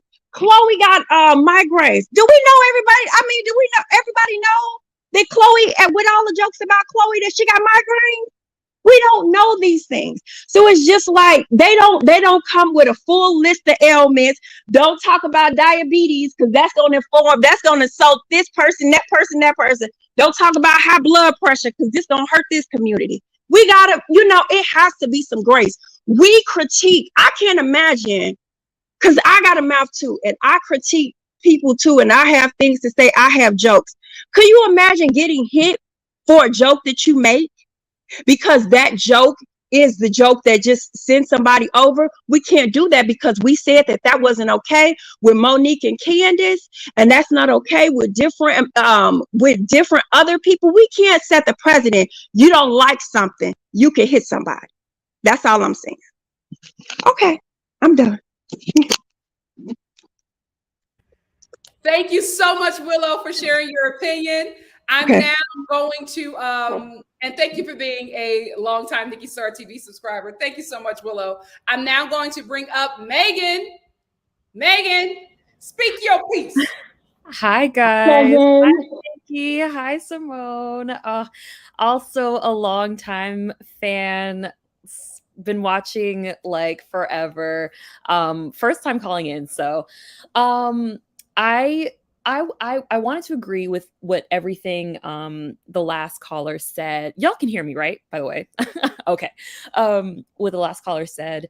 I just think definitely agree with everything. I just feel like this moment to me feels like when like when Barack Obama was in office, low key, and it was just hard to be critical of a Black person because well, that was a whole different set of circumstances for Obama, but yes, there were a lot of things in his presidency he didn't do right, but it was like you couldn't be critical of that because white people took that as a license to be racist, and they're just like, oh, okay, you don't like this person either, now I can call him a roach or something like that. It's like, whoa, like, like, no, no, no, no, no. So it was hard. Like, I remember like that, the entire like presidency, like when he was there for like 8 years, it was really hard to have like a substantial conversation with any white person because they took that like, oh, now we can like really show our racism. So I think I am happy to have this conversation with Black people because like it's really difficult to really say anything without it having that like I don't know, boomerang effect of like now these people think we're in a conversation of let's ridicule this person and let's say that he should go to jail and let's reduce him to like a Black brute or some kind of like characterization of that. So definitely agree with everything she said, but it's like that's why it's hard not to, I think, publicly or even just on social media just be so hard on Will. That's why it's like so difficult. And also I would say that like I don't know, like when he was doing all the press for King Richard, all of the Oscar nominee press, I mean he was like must have been in so many thousands of interviews. Who knows how many questions he had to turn down because he's just like, that's a dumb A question, or I'm not going to answer that about my wife. Who knows how many questions he's had fielded to him about the quote unquote entanglement, the open marriage relationship thing, how many things he's had to, like say, I don't want to talk about that. I don't want to discuss that. It's not a justification, but I feel like everybody has their day where it's just like, and it's always the people, the carefree, smiley, in your face, like, have nothing. Everybody loves Will. He has one of the most carefully crafted like images in Hollywood, and it be those people who have had it all built up and it's just that one moment. So I'll also end just by saying, like, I know I see a lot of people saying that, the joke, the like questioning the severity of the joke, and listen, I am not somebody who has alopecia. I'm not someone who suffers from this disability. I would leave that to people who actually suffer from this and actually do have a disability. There's a great TikTok user. Her name is Crutches and Spice.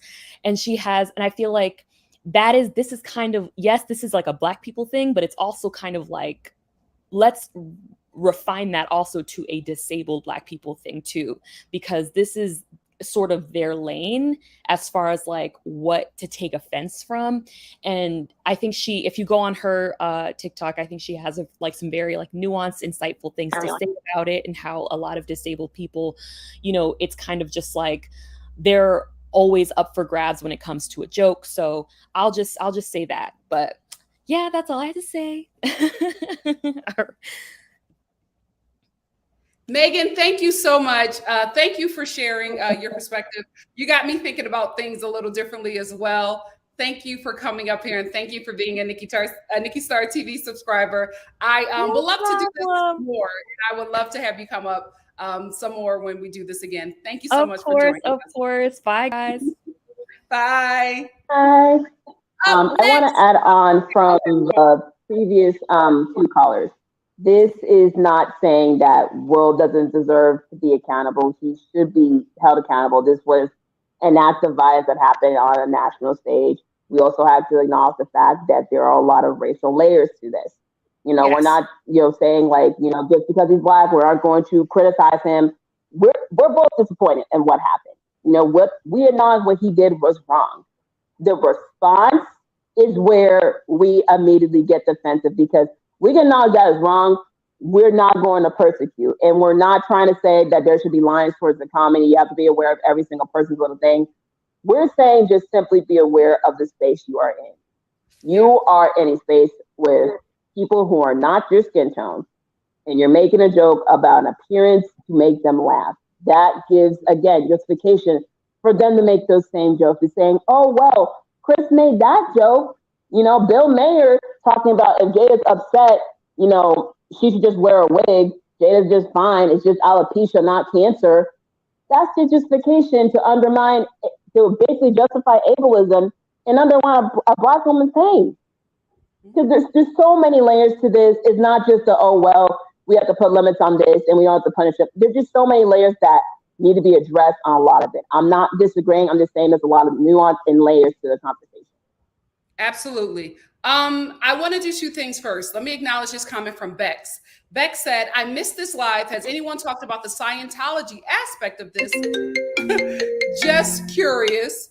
I think it plays in. Bex, we have not talked about it. If you want to come in and speak your piece about that, I put the link in the chat. Hop on in here. I also, before we move on, thank you so much, Megan, for bringing that up because I think you said Crutches and Spice. She was one of the first TikTok pages that I went to because she always speaks on ableism in and outside of the Black community. And she had so many great takes, but this one I did save, and I just wanted to put it here. So I want you guys to listen to this real quick. It's because these people don't care. These people don't care. Non-disabled people and white people especially see humiliating black disabled people as a price of admission for letting us live. For not aborting us or locking us up or institutionalizing us. For not killing us. I can't say for not stripping us of our rights because you all do that all the time.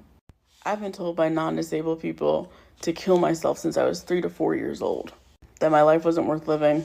And yeah, people make the lighter jokes about whether I'll be able to fuck one day. Or where's my adult? But we all know what the implications of all those questions are. Why the fuck are you here? They all revel in our humiliation because it's the only thing that makes them feel big. And at the end of the day, they couldn't care enough about disabled people to save themselves from this virus. Because y'all thought we would die first, didn't you?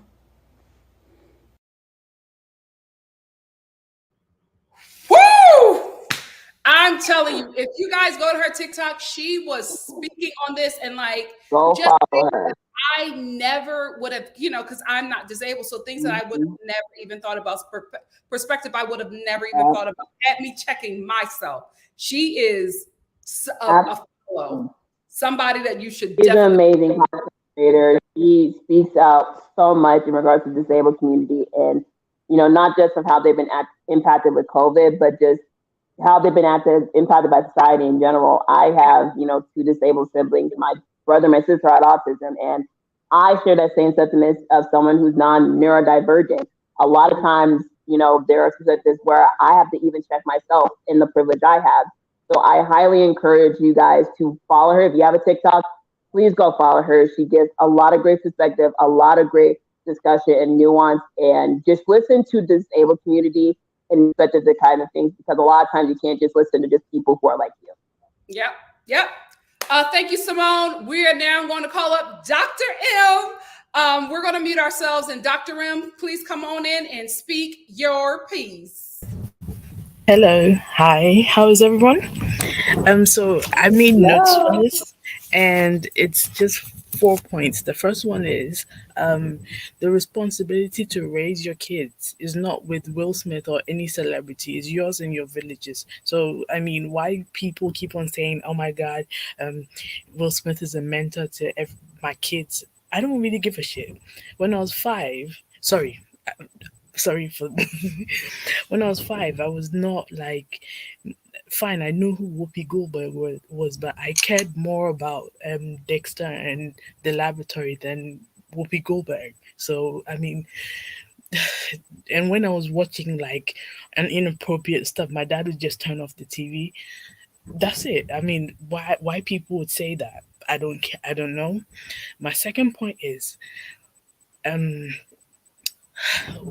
what both Will and and Chris have learned.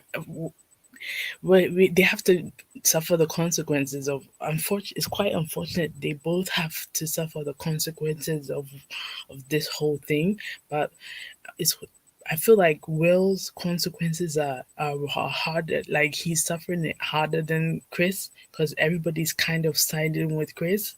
I mean, what they both did was wrong. From what I believe, I don't correct me if I'm wrong, but Chris's joke was like an ad lib joke. It wasn't even supposed to be part of this whole thing. So um I don't even know why he said it. Like what why you have a problem with these two. Just say hi Chris, hi Will, hi Jada, congratulations, something like that. I mean you could have just kept it simple and kept it moving, you know? And it's quite unfortunate. What was that? Will could have just kept it classy, you know, and then when he won his award, he could have just thrown some shade at Chris, you know. That's what I think. But I'm not defending that slap, but I'm just saying, Will, it hurts me so much because I love Will Smith. I love him so much, and it hurts me that to see his legacy just crumble, you know. And my other point, my third point today is the financial aftermath of this. I don't believe either of them are gonna suffer financially. That is because Chris's sales have gone up, and well, will in another year or so. He's gonna make like 4 more movies and probably get accepted to the Oscars again. And the other point is uh Chris Rock hasn't said anything because I think he's still kind of processing everything. Um, it's been a week. We forget that it's been a week, just a week. So he's still kind of processing it because it probably hasn't clicked in his head that, oh my God, I just got slapped. Even after the slap, you could see on TV, he was like, wait, what? you know? And also, it's good he hasn't said anything because it's like he doesn't want to say any. I feel like he doesn't want to say anything to make everything worse for Will, and he should probably wait like 6 months and say something very small or write a book about it and both of them make money, or maybe make a movie, a biography about himself and Will, and make both of them money. And did y'all hear about Denzel Washington's comments about how the devil was in the building? That was just random. I was laughing because it was funny. I don't know why he said that. And also it also this whole thing brings us to discuss what men think about black women's hair, because I feel like Chris Rock, it surprised me because he has a documentary about black women's hair, and he has 2 daughters. So like I feel like at this rate, he should know what to say and what not to say, or kind of have an understanding of what to say and what not to say about black people's hair. You know, we are kind of attached to our hair, and it's a sensitive topic for all of us. Me personally, like when I was a kid, I had the whole back of my hair fall out because I was like permanent too much, so I had to shave my head. Luckily for me, in Ghana, it's normal for girls to walk around with short hair like Jada has it. So, but it affected me. Like in my head, I'm like, oh my God. Even now, how I treat my hair is different, you know. Uh, I have one more point, but I forgot it. Just quickly, I think Will resigned, and I think, correct me if I'm wrong again, Will resigned from the academy, which is good. he's kind of accepted his consequence for what's happened. I'm yet to see Chris Rock's acceptance of whatever consequence he has from saying what he said. Maybe the consequence for Chris Rock was a slap. So maybe that's it. That's all he has to like live with. But Will kind of has accepted his consequence, and Jada doesn't have to say anything because I don't know why people keep on like putting all of the fault on her. It wasn't her fault. Nobody really told Chris to open his mouth. And also people can't tell people when to snap. As I think one of the previous callers said, you can't keep on poking the bear, poking the bear, poking the bear, and then when the bear finally bites you, like get angry at the fact that he bit you. He's been on this press tour for at least a year. So like somebody probably even on the red carpet, somebody probably asked him something he didn't like. Even the last what's it called? Award show, Laverne Cox said something about the entanglement. I mean, guys, that's all I have to say. Thank you very much for having me. Bye. Thank you, Dr. M. Thank you so much. Okay, so I wanted to give context to the whole Denzel thing because I think people just saw the quote and not like the whole context. He was at a Christian leadership conference and he was speaking with TD Jakes and he was asked about the slap. That's why he mentioned the devil in the room and why him and Tyler Perry want to leave with prayer and we should not judge just to give context. Bradley Cooper was in that circle too. Listen, they made Bradley Cooper an honorary brother that night because he's like, wait a minute, well, hold on. Bradley Cooper he joined the emergency black man meeting. What you said as well. Will Smith also said in his speech that Denzel, when he was counseling him during the the commercial break, he told him at your highest moment, that's when the devil comes for you. Because y'all know that Denzel is saved, sanctified, Holy Ghost filled, fire baptized. Love by You. Love by You has been waiting so patiently. Sis, come up and speak your piece. Yeah. Oh, I want to add one more thing. In regards to the documentary, a lot of people have said that documentary would not slide in 2022. It shamed a lot of Black women from their way. I don't know. I've heard different responses about it. So I don't know. I would have to watch it myself. I've only seen clips. So I don't know where the documentary lands. But I know people are disappointed because he made a documentary about Black women's hair and he has 2 daughters. And he is good and grown to know how Black women feel about her hair and to make a joke about a Black woman for her opinions appearance and her head is just, it was wrong, regardless if you knew about her illness or not. I agree. Love by You, you're going to take the stage. Simone and I are going to mute ourselves and it's all you. I'm so happy to be here. First of all, I love you, Nikki. Like, you have no idea. I love your humor and I love your takes. And I'm always screaming like, yes, Nikki. And my mom's always coming in here like, can you keep your mouth shut? So I love your show and I watch it all the time. And I don't know. I think I have so many different thoughts. Oops, sorry. I'm trying to center myself. I don't know which way to go. Okay, I'm just going to sit right here. And because when I first was thinking about this situation, I was thinking about it, I thought it was jokes. I thought everybody was joking and I didn't see the harm in thinking it was funny. I was like, oh snap, because I didn't watch it live. I didn't, I saw it after the fact. And by that time, Black Twitter had gotten a hold of it. And you know how we just be joking and making jokes. So I thought it was funny.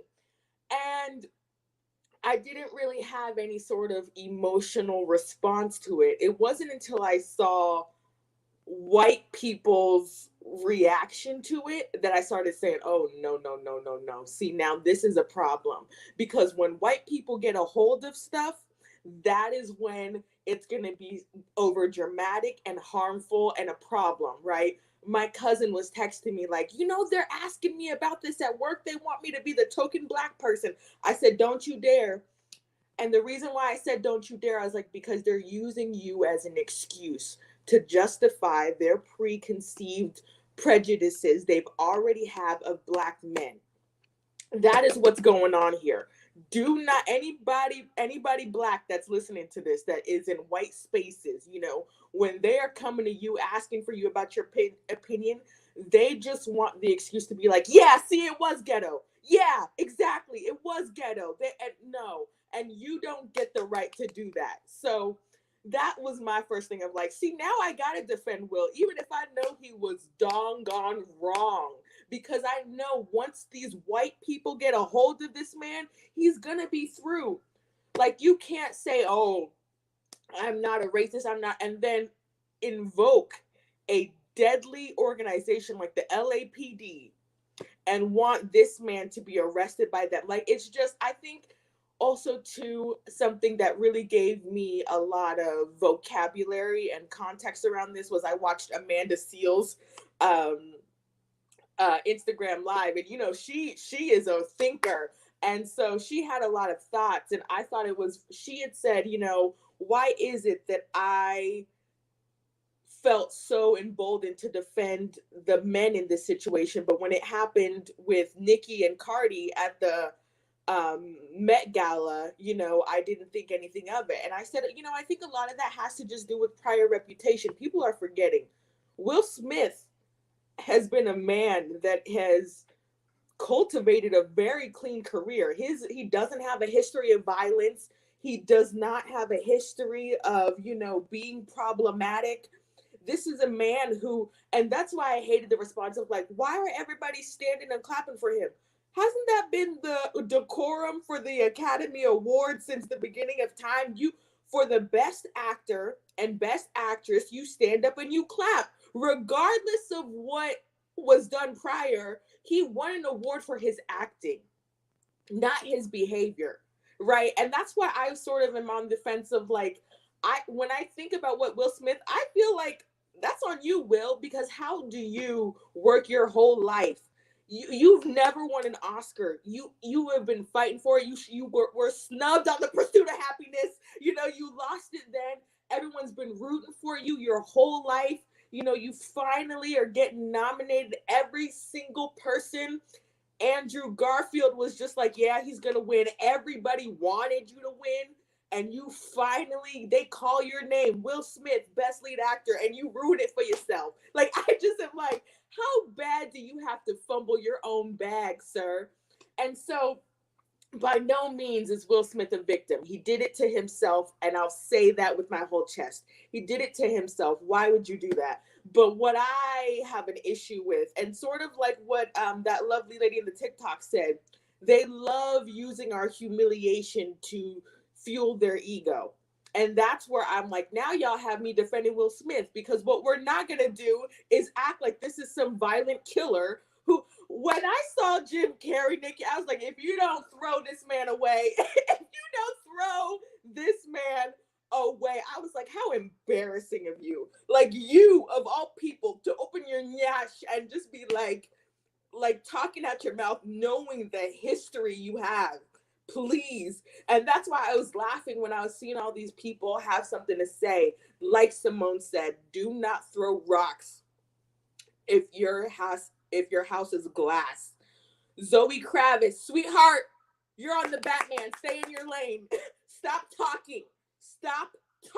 Okay? Please. You're white passing. Okay? Please. Okay? You just now decided to be Black like yesterday. Stop it. Okay? And so there was so many people I was like, you should just eat your food. The Amy Schumer thing got me so heated. I was like, okay, she's Karen Schumer from this point on. You're traumatized. There's a whole war going on. Their inflation is high. Gas prices are through the roof. There's children on the streets, and this is what's traumatizing you, girl. If you don't sit down somewhere, like, and it was all of the white the white plainness, that for me, that was just like, this is sick, this is wrong, y'all are. And now I'm ranting, but I'm gonna close it up in a sense of like, what happens to him now. I really hope that this is not what cancels Will, because I really do think, like, in 5 years, I think that people are going to be willing to watch his movies again. Like, people are like, oh, well, he hasn't, like, this was the highlight of his career and he's done. I was like, didn't he just make $1 billion on Aladdin? That came out in like 2019. Will Smith is still very bankable. Let's keep his name out your mouths. Like, this man makes money. He is a movie star, okay? And so I think that the Academy, I hope they don't expel him. I'm sorry if that makes me some type of way, because I just feel like that would be such a disservice to his talent as an actor. I think that I'm one of those people who I can separate who he is as an actor and what he did that night, because I don't think that that is I don't think that represents who he is as a man. Like I said, this is a man of a 30-year history that's been pretty clean, that he's beloved. And that is why so many people are on his side. And I think that there's a lot of people who are using this as an opportunity to be like, oh, but I'm available. You can cast me in your next movie. And it's just, I hope that he gets, a stern suspension. I hope that, because SAG is now looking at him as well. I follow a lot of other podcasts and stuff. I was listening to Van Lathan. Please listen to Van Lathan and Rachel's Higher Learning podcast on it. But yeah, so I'm interested to see what goes on going forward. People are saying he resigned, but Nikki, as the thespian amongst us, you can clarify if I'm wrong. I don't think that really means nothing, because you resigning just means you can't vote on the movies that get to be nominated. That doesn't necessarily have a direct correlation to his place or role in the Academy. And I may be wrong on that, and you can go ahead and correct me. But resigning, I think, was more of just his PR manager saying, do something so that people know that you're sincere, which I think he is. So yeah, that's all I have to say. Thank you for having me on, and I love you. And Simone, you're killing it, girl. Yes. Thank you so much. Thank you. To quickly just clarify what Love Like You Are said, basically Will Smith resigned. Like she said, I believe that it was a PR move, because when you resign, that literally takes away the punishment. It takes away the bloodlust that people within the Academy or outside the Academy have to, want some kind of chastisement for Will Smith. So it takes a lot of it takes the brunt of his punishment away. He still can be invited and he still can be nominated. He just cannot vote. So I think maybe for the next 2 years, he won't be invited. We won't be seeing him. But if he gets nominated, what you gonna do? What you gonna do? Yeah. Johnny has been waiting a very long time. We have a lot of people in here who want to come in. So please, guys, when you come in, let's just, let's hop to it so we can respect the rest of our star family. Johnny, you ready? Let's go. Hi, Johnny.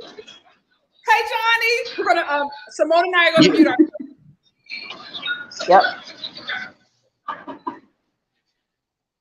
Yep. Hey, can you see me?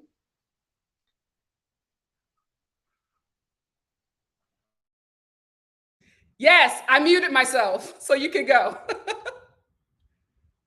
I can't hear you now. I can't hear you. I can see you. I can't hear you. Oh. You can hear me now? Yes, I can. The floor is yours. All right. Okay, first of all, I want to say I'm so glad to finally be able to see and chat with you. I've been a huge fan of you for a long time, and I just love your work. And Simone, I always love your comments as well. So I'm just grateful. I'm grateful for this opportunity. Let me just say this. Be clear, what Will Smith did was wrong. As a huge fan of him, as I am most Black people in the industry, what he did was wrong. You should never do a physical response to a verbal response. You should never hit nobody, because you wouldn't want it done to you. However, I feel like in this case, the consequences are not matching the offense. Like, I think he should deserve the public criticism and him temporarily not be part of the Oscars and maybe having a little scared. But all this other stuff of him, like saying that the LAPD should be called and people threatening him and people just saying that he's a horrible person. This man had a clean record for over 30 years. And just one incident that was wrong, people were ready to hang on the cross like Jesus. Like, people were ready to crucify him. And it's like, it reminds me of the scenario. Y'all know that scenario, like us, like I can tell that good people like us, like, we don't start stuff. We always respect and show people love and stuff, whether you're black or whatever. And that one person, when you finally respond, you like, okay, someone said something nasty to you, and so you finally respond back in a clever way, and it might be even more nastier or equally plain, and that person, everyone gets on you, be like, why did you say that? And that person sort of, get sympathy and be like, you shouldn't have said it. You're the bigger person. Like, you know better. You get punished, but they don't. Why does the world do that? It's like, yes, what he did was wrong, but it's just like, this is not who he is. And for him to do that, it clearly something is going on. So people, I really hate this, and I really feel as though if he was a white man and it was a white guy, none of this would be the case. Like, people would just laughing, and like I said, what he did was wrong. But the thing is, you have to understand that, yes, people should be, there should be consequences for physical response when someone hits someone. But also, I'm waiting for the world, like we finally got to Me Too, which I'm glad about. I'm a huge supporter of that for women. We finally got to abuse section to everything, and all the Black Lives Matter movement. But when are we finally going to attack bullying? When is words going to be punished for people saying the most horrible, disgusting things? Like, for me, like, I'm someone who in school, I had people say the most. I never attacked nobody. I never, I was always nice to people, stuff, and people, because I wasn't a stereotypical black man, the people thought that I was weak, so people said the most horrible, nasty things, like, I should kill myself, and, that I'm ugly, worthless, and my mother was the B word, and people said the most horrible things, and I wish other people said the most horrible things, like rip the shreds, and they did nothing to deserve it. So, and no one gets punished. When is people going to start punished for their words?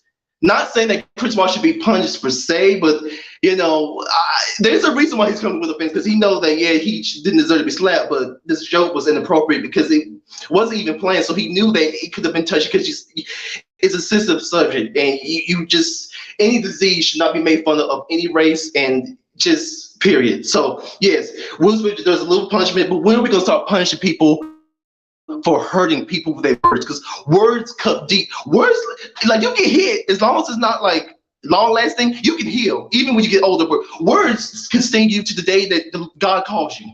So it's like, what's the double standards? So I'm just like, at the end of the day, I just want this to blow over. He should have a little time out, but we need to show compassion for him, because this is not Will Smith.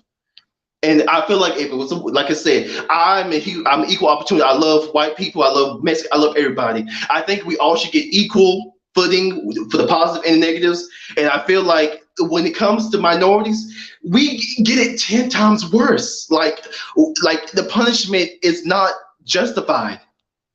It's always worse. And, like the way I'm just sick of it. And like I say, I need for us to show compassion as human beings, that think about the person, and it's just crazy. And I want to, I'm about to wrap up, okay? I want to say one last thing. Where were these people? And I love all the white people, right? In the industry. Where was these people at when Dylan, what's his name? The guy who went and shot the people in the Charleston shooting? Did y'all speak up then and say, that he needs to be dead or killed and stuff? I don't remember these people saying that it was horrific or none of that stuff, or none of the shootings. But people, or when it was done, against us. But now it's like people want him to be, and they calling the LAPD. Did you call the LAPD on him? Did you want him to be? It's just like, I don't remember none of these people. Jim Carrey, I love him, but I don't remember him saying nothing about the Charleston shooting or nothing. But this, you got something to say. And I'm going to end on that. Thank you, Johnny. Thank you so much. Great point of view. Thank you. I do want to clarify, Johnny. What happened to Simone? Johnny's show. What happened? Simone, come back. I don't know what happened. I'm sorry. What Johnny was speaking about. Two things concerning words. Like, I don't know how old everybody is, but I'm an 80s baby, 90s kid, and I grew up. Oh, there she is. I grew up with the words hurt as hard as a punch, right? I remember a lot of those commercials, and they were talking about how it was more, the commercial was more geared towards parents, that they need to be careful about the things that they speak over their children. So I absolutely agree with Johnny on that aspect. I do want to say, like, things concerning Dylan Roof and January 6th. I understand where everybody's coming from. Like, where was the outrage for that as well? I do want to say a lot of people's arguments is this happened here at this award show where we can see it. So a lot of people are saying it was in front of us. So that's why the people who are, speaking out against Will Smith are saying this happened in front of us. So that's why we have an opinion about that. And I absolutely understand and get that perspective as well. Thank you again so much, Johnny. I do want to acknowledge the super chat from Nicole VT, who said alopecia is not a disability. Nicole VT, thank you so much for the super chat. Now I got to correct you. I love you, but I got to correct you. I was someone who was not well informed about that as well.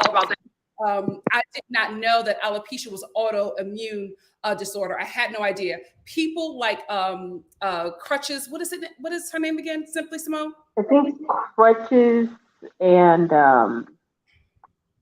let me look it up really quick. Please, just shout it out when you find it. People like that from the disabled community actually educated me, and I was able to learn from that community. There's also another creator. I will on TikTok. I will put her link in the comments in the description box below. She is also someone who spoke about the alopecia as well, and alopecia being a disability because alopecia attacks her immune system, and it's a certain part of her immune system that helps her hair grow. That's why this person has lost her eyelashes, lost her eyebrows, lost her hair. People with alopecia are also, because it's an immune disorder, are also more susceptible to catching certain viruses. Like for some people who have alopecia, COVID is extremely deadly for them. So I would suggest that you just educate yourself a bit more on that, because I did not know that as well. And educating myself and listening to people who not only have alopecia or who are part of the disabled community, I learned that alopecia is absolutely a disability. Thank you so much for the super chat, Nicole. The page is Crutches and Spice. Crutches and Spice. Please follow her on TikTok. She's amazing. If you have any questions about the disabled community, that is, for me, that is my number one source. But Google is free. Now, JL has been waiting patiently. We have JL, Feel Good, and Mackie Sykes is on the docket. So let's all be respectful of the time here, because we have a lot of people who want to come in and speak. I do want to say thank you all for joining in on this conversation. All opinions are respected here, just as long as we respect each other. Sophie Simone, did you want to say something before I bring up JL? Just like two things. I know we didn't bring it up like earlier. People, domestic violence, comparing Will Smith and what he did to that of an abuser and giving him that label and putting out the narrative that he's abusive to his wife and his children, that is very harmful. Yeah. This is not me undermining domestic violence victims, but to basically put in your trauma, to label that onto a situation, that is not healthy for you. It is not healthy for the people involved. When you put the label abuser on any minority, especially a black person, especially a black man, that's going to put out the narrative to multiple people that this is a group of people that are dangerous. This is a Yeah. group of men are dangerous. This is a group of boys who are going to grow up to be dangerous. So be very mindful and careful of wording because words do matter. What you label somebody, that is very impactful still in 2022. Words Just to do get that out. matter. We have found out. This slap has taught us a lot. Words matter. JL, it's your time to shine. Let's go. Hello. Hi guys, can you hear me? Hello. Hi. Hi. It's JL, actually Simone, and I two. are going to mute ourselves so Of that you course. can have Yeah. the platform. Okay. Go on in. Hi Nikki. Hi Simone. Good job. Hi NikkiStar fam. It's actually 2:20 in Taiwan, but I cannot wait. I just cannot waste this chance to talk with my good sisters. Well, cool observation. The common opinions and the atmosphere toward this incident is very different overseas. Actually, the majority of people saying that violence should not be a solution, but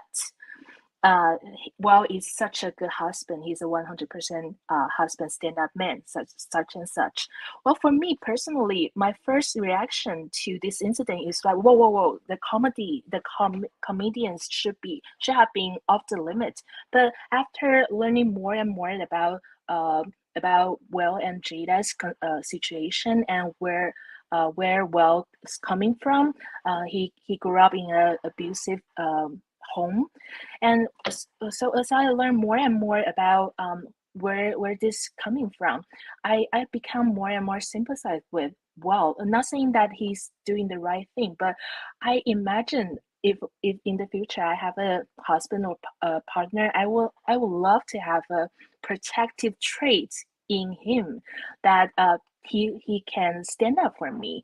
Of course, not impulsive or a hothead.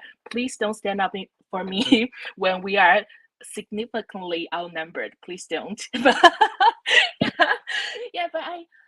I think these very different opinions toward the things in the States and also overseas. And I really hate people. Also, I really hate people label Will as a violent man because he has not been and he will never be for me. Because of course, unless something come up or something happened or that I don't want to happen. Yeah, but Will never be. He's just because I learn more and more about he has such a regret, has such a guilt not protecting his mother. So I want his inner circle to let him know that you will never be your father. You are a good man, and of course, a good man with an impulsive action. And I want to, but really quick, I want to bring up the SNL. I have been a fan, but I really it's very hard for me to watch SNL. SNL's take on this matter because they have Chris Pratt, a very awesome comedian, Chris Pratt and Michael Che chiming on these things, but they try to label Will as like a really unstable and very violent man, which I don't like. I don't know maybe it's because SNL is the gatekeeper for white liberals, or they try to protect a former castmate. I don't know that, but it's very it leaves a bad taste in my mouth. Okay, thank you. Thank you so much, JL. That was wow. I never even yeah, that was good. I never even, took into consideration how this looks overseas. But thank you so much for that perspective. I also want to add on to the SNL thing. I watched it and it looked like Michael Che and his co-star Dave. You can clearly tell that they took it personal because they got really personal. Well, the way they labeled him as emotionally emasculate to his wife, you can tell that they're hitting at it at a personal level instead of like a non-biased comedic level like the beginning host did. you can tell that this was personal and they wanted to take their own personal because, they're friends with Chris and just their co-star. Not saying you can't defriend your friend, but you're adding on to the pileup that's going on already. Thank you for that. So I'm going to put this up because I'm about to bring him up. Thank you so much, Phil, for the super chat. Phil said, "Where's the link?" I had a lot of comments. Phil, you ready? Ramon and I are going to mute Ready, ourselves. Phil? The stage is yours. Can you guys hear me? All right. First of all, Nikki, you're the first person I found on YouTube. So I thank you for putting me onto this YouTube streets. I always have something to say. I am the biggest Will Smith fan ever. Will Smith is my big brother in my mind. I have looked up to Will Smith for the past 30 years. What Will Smith did was wrong, but, and this is the but, you cannot keep making jokes hurt. You can't come at this man's wife continuously. Did he deserve to be smacked? No. Does Will need to apologize to Chris? Yes. I want Chris and Will to have a one-on-one conversation, black man to black man, because this is a black man to black man issue with his black wife. Sorry for our non-black people in the chat. This is a black person issue. Okay? Another thing, when the guy before me, he was speaking of January 6th and things like that. I live in DC. So I was here when January the 6th happened. And it was a scary time to be in DC during January 6th. Jim Carrey, we ain't heard from you and God knows when. And you got all the comments? Alec Baldwin, you got bigger issues than Will smacking Chris. Another thing, I didn't know, and Nikki educated me, and one of my good friends educated me, that black women had an issue with that documentary. I didn't know that it was such a negative backlash from black women. You have to watch your mouth when you're talking about people. When they say someone snaps, it's because they do snap. Something triggers them to act irrationally or out of character, and that's what Will did. We are not throwing Will Smith away. Not on my watch. This is 30 years in the game, and this man has been just a beacon of light and hope to so many people. He's been the nicest guy ever.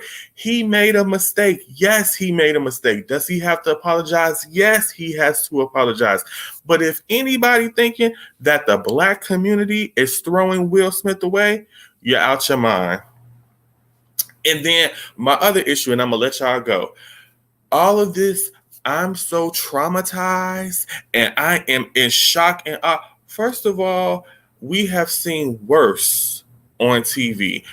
What was worse to me is seeing Madonna and Britney Spears kiss and all that spit coming out their mouth. But we wanted to make a joke out of that. All this, I was so shocked and awe, and it's upsetting me, like people like Steven Smith and Wanda Sykes, and just from black community. First of all, black entertainers need to be mindful of black words. The one thing when people talk about comedians, when black male comedians talk about non-black women, they talk about them in a good light. They don't talk about their hair. They don't talk about their beauty. They don't talk about anything like that. Black men got to stop making black women the butt of their jokes. The black woman is not a joke.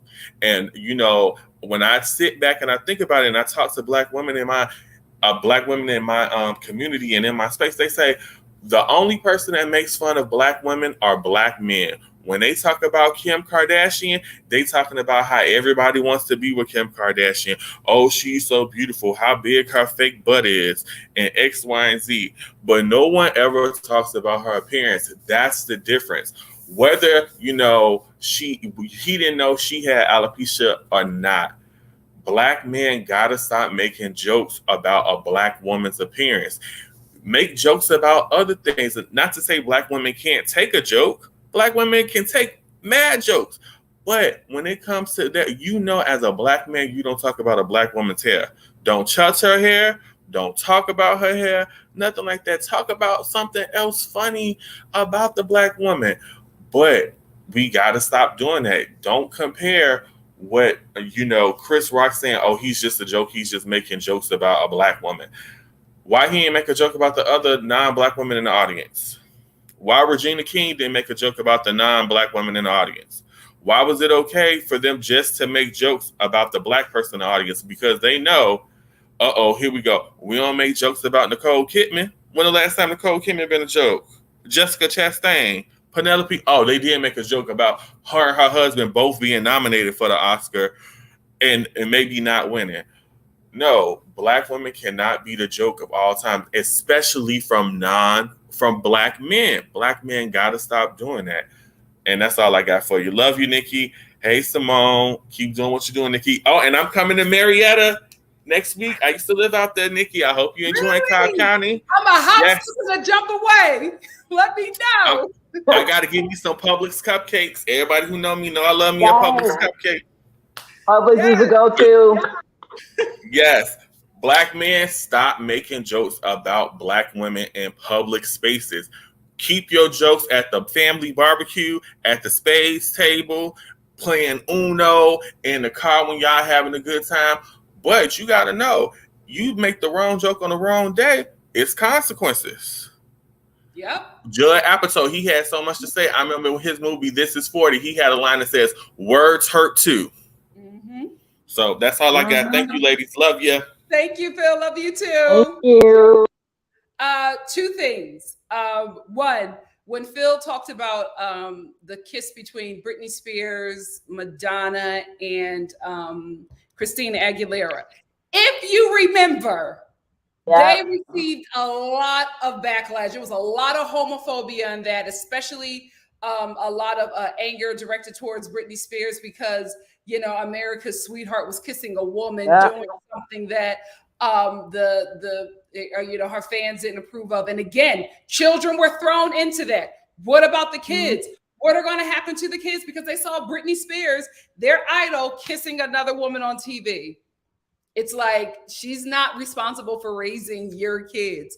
So I just want to talk about that. I also want to say Phil made a very good comment. He was just like, black men need to stop making black women the butt of their jokes. The reason why it's so important for black men to find comedy that is not humiliating the women they are supposed to be protecting, because in this society, men are looked at, like I just said, as protectors, right? So if you as a man step aside and open up the world, right, to humiliate us, it is giving a license because you are the protector. And if you step aside and say, hey, this is who I'm going to put on display to be humiliated, you open up the world to come after us when you should be protecting us. That is just how society, how community, how our tribes are set up. So that's why it's very important for black men to find comedy outside of humiliating black women. Thank you so much, Phil. Yeah. I agree on that front. I also want to add, with a lot of younger comedians I've seen recently, especially within like the last year, who are most like notable for making jokes about black women and stereotyping, they step back because they've actually listened to the critiques and criticisms and how black women feel. If the younger ones are able to listen and step back and actually do like actual comedy, then the older ones have no problem. Mm-hmm.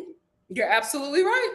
You're absolutely right. Now, Mackie, you're about to have the stage. She has been so patient. Thank you so much. Hang on, Nikki. I think my screen froze. Huh? I think my screen froze. Hang on one second. Seriously? I think it froze on my end. Hang on. Let me. You want to come out and come back in? Yeah, I'm going to try that. Okay. Mackie has been so patient. You all have been so patient. Thank you, everyone who came up. Okay, wait. Now I'm moving. Okay. So Simone and I are going to mute ourselves, and Mackie, the floor is. Hi guys. Hi Nikki. I'm so glad that I finally get to, interact with you. I'm a huge fan of yours. Hi, I forgot your name. Blame my head, not my heart. But anyway, I just have another take on this. So this may not be a popular opinion, but this is mine. My first thing is this whole narrative about protecting Black women. I do agree that men do need to protect Black women more, but I don't think that this is the example that we should be using. Because in this instance, Jada was not in any type of danger or anything. It was a joke. We can debate if the joke was tasteful or not, but either way, it did not warrant the reaction that Will gave, in my opinion. I think a great example of Will protecting a Black woman, I read somewhere where the actress that played his wife, she came to Will and told Will that she was being paid significantly less. And he actually went on her behalf and demanded that she get paid more. So that's my idea of protecting a Black woman.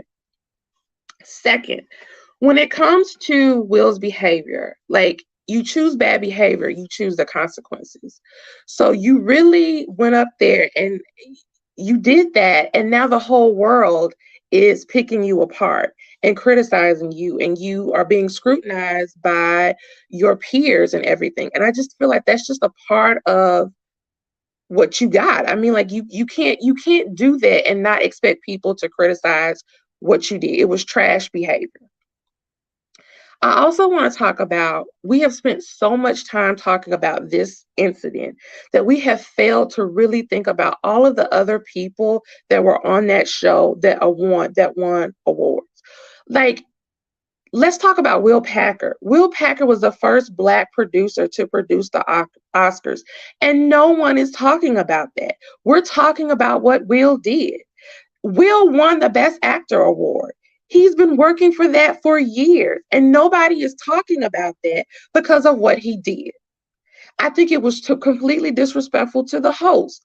Granted, I don't agree with everything they said, but they really worked hard in trying to make that show great, and you took that away from them.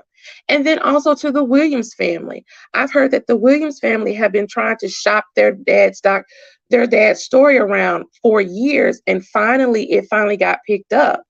And because of what Will did, nobody is really talking about that. I do feel like, in terms of with Will, I do feel like Will is dealing with some serious issues. I think that, I don't think that slap had anything to do with Chris, but more so with what he's been through, his childhood. I believe his marriage with Jada, and how Jada, in my opinion, doesn't necessarily respect him the way that I think she should. But that's another topic for another day. But I definitely think that he does have some issues. And with that being said, I don't think that it's fair for someone like Chris Rock or any of us to have to walk on eggshells around someone because they're dealing with childhood issues. Will Smith has enough money to be able to go out and get all of the help that he needs and work through those issues. If he has to take a break from acting, so be it. He wrote in his book about a lot of the things that he went through as a child. And I feel like that slap was the slap he wished he could have given to his father when his father was beating his mom. That's just me. And lastly, I want to say that Will and Jada have allowed people into their marriage. When they went on that red table talk and they spread it, talked about the entanglement and her messing around with August Alsina, like, you opened the door for people to come in and not only talk about you, but make fun of you and poke jokes at you. And had you just kind of not talked about that, I don't think that what happened on Oscar night would have happened, if that makes sense. And then my very last thing is, I feel like this does tarnish his career a bit. I think that in the end, Will Smith is going to be okay. I don't think that him losing out on deals and things, I don't think that is going to happen. I think that this is so fresh. I think that a lot of networks are, putting out his work and stuff, are kind of taking a step back to just allow things to die down a bit. And then once we forget about it, then those projects are going to come back up, and they're going to be put out. I just think that right now it's one of those situations where we're just going to put it on the back burner until this dies down a little bit. So that's all. That's my 2 cents. Thanks for having me, guys. I love you, Nikki. I can't wait to see you on Friday. You guys take care and have a great day. Thank you, Maggie. You. Listen, y'all were dropping the mic today. Yep. Y'all were dropping the mic today. I want to add 2 things. Oh, go ahead. I want to add 2 things. In regards to Black women's reactions of, what Will did, in honor of Jada, and how this should not be example of, protecting Black women. First of all, Black women, their reactions warranted because oftentimes we don't feel protected. And oftentimes we often don't feel protected by our own community.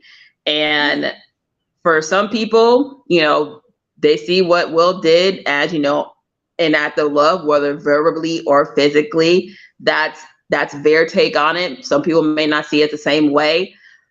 With that being said, protecting Black women or just Black people in general should not come with terms and conditions. This is not justifying what he did. It is just simply saying a lot of people have different reactions to it just by their own individual treatment and their experience in life. So they may have seen what Will did was completely wrong and not the best example, but others see it as like, finally, there's someone who's willing to protect the women in his life and his Black wife. So there can be 2 halves that have a different reaction. The second thing I wanted to bring up was the whole thing regarding childhood trauma. We can't dictate how people feel. Sometimes people don't heal. And sometimes that impacts as adults. And yes, I'm putting my psychology bonnet back on, but we can't dictate people's reactions and how they go about healing. People have been through it. This man has been through it. He may have to go back to therapy, like I said earlier, but we really don't know what he's going through mentally. Just put that there. We don't know. Simple as that. Mm-hmm.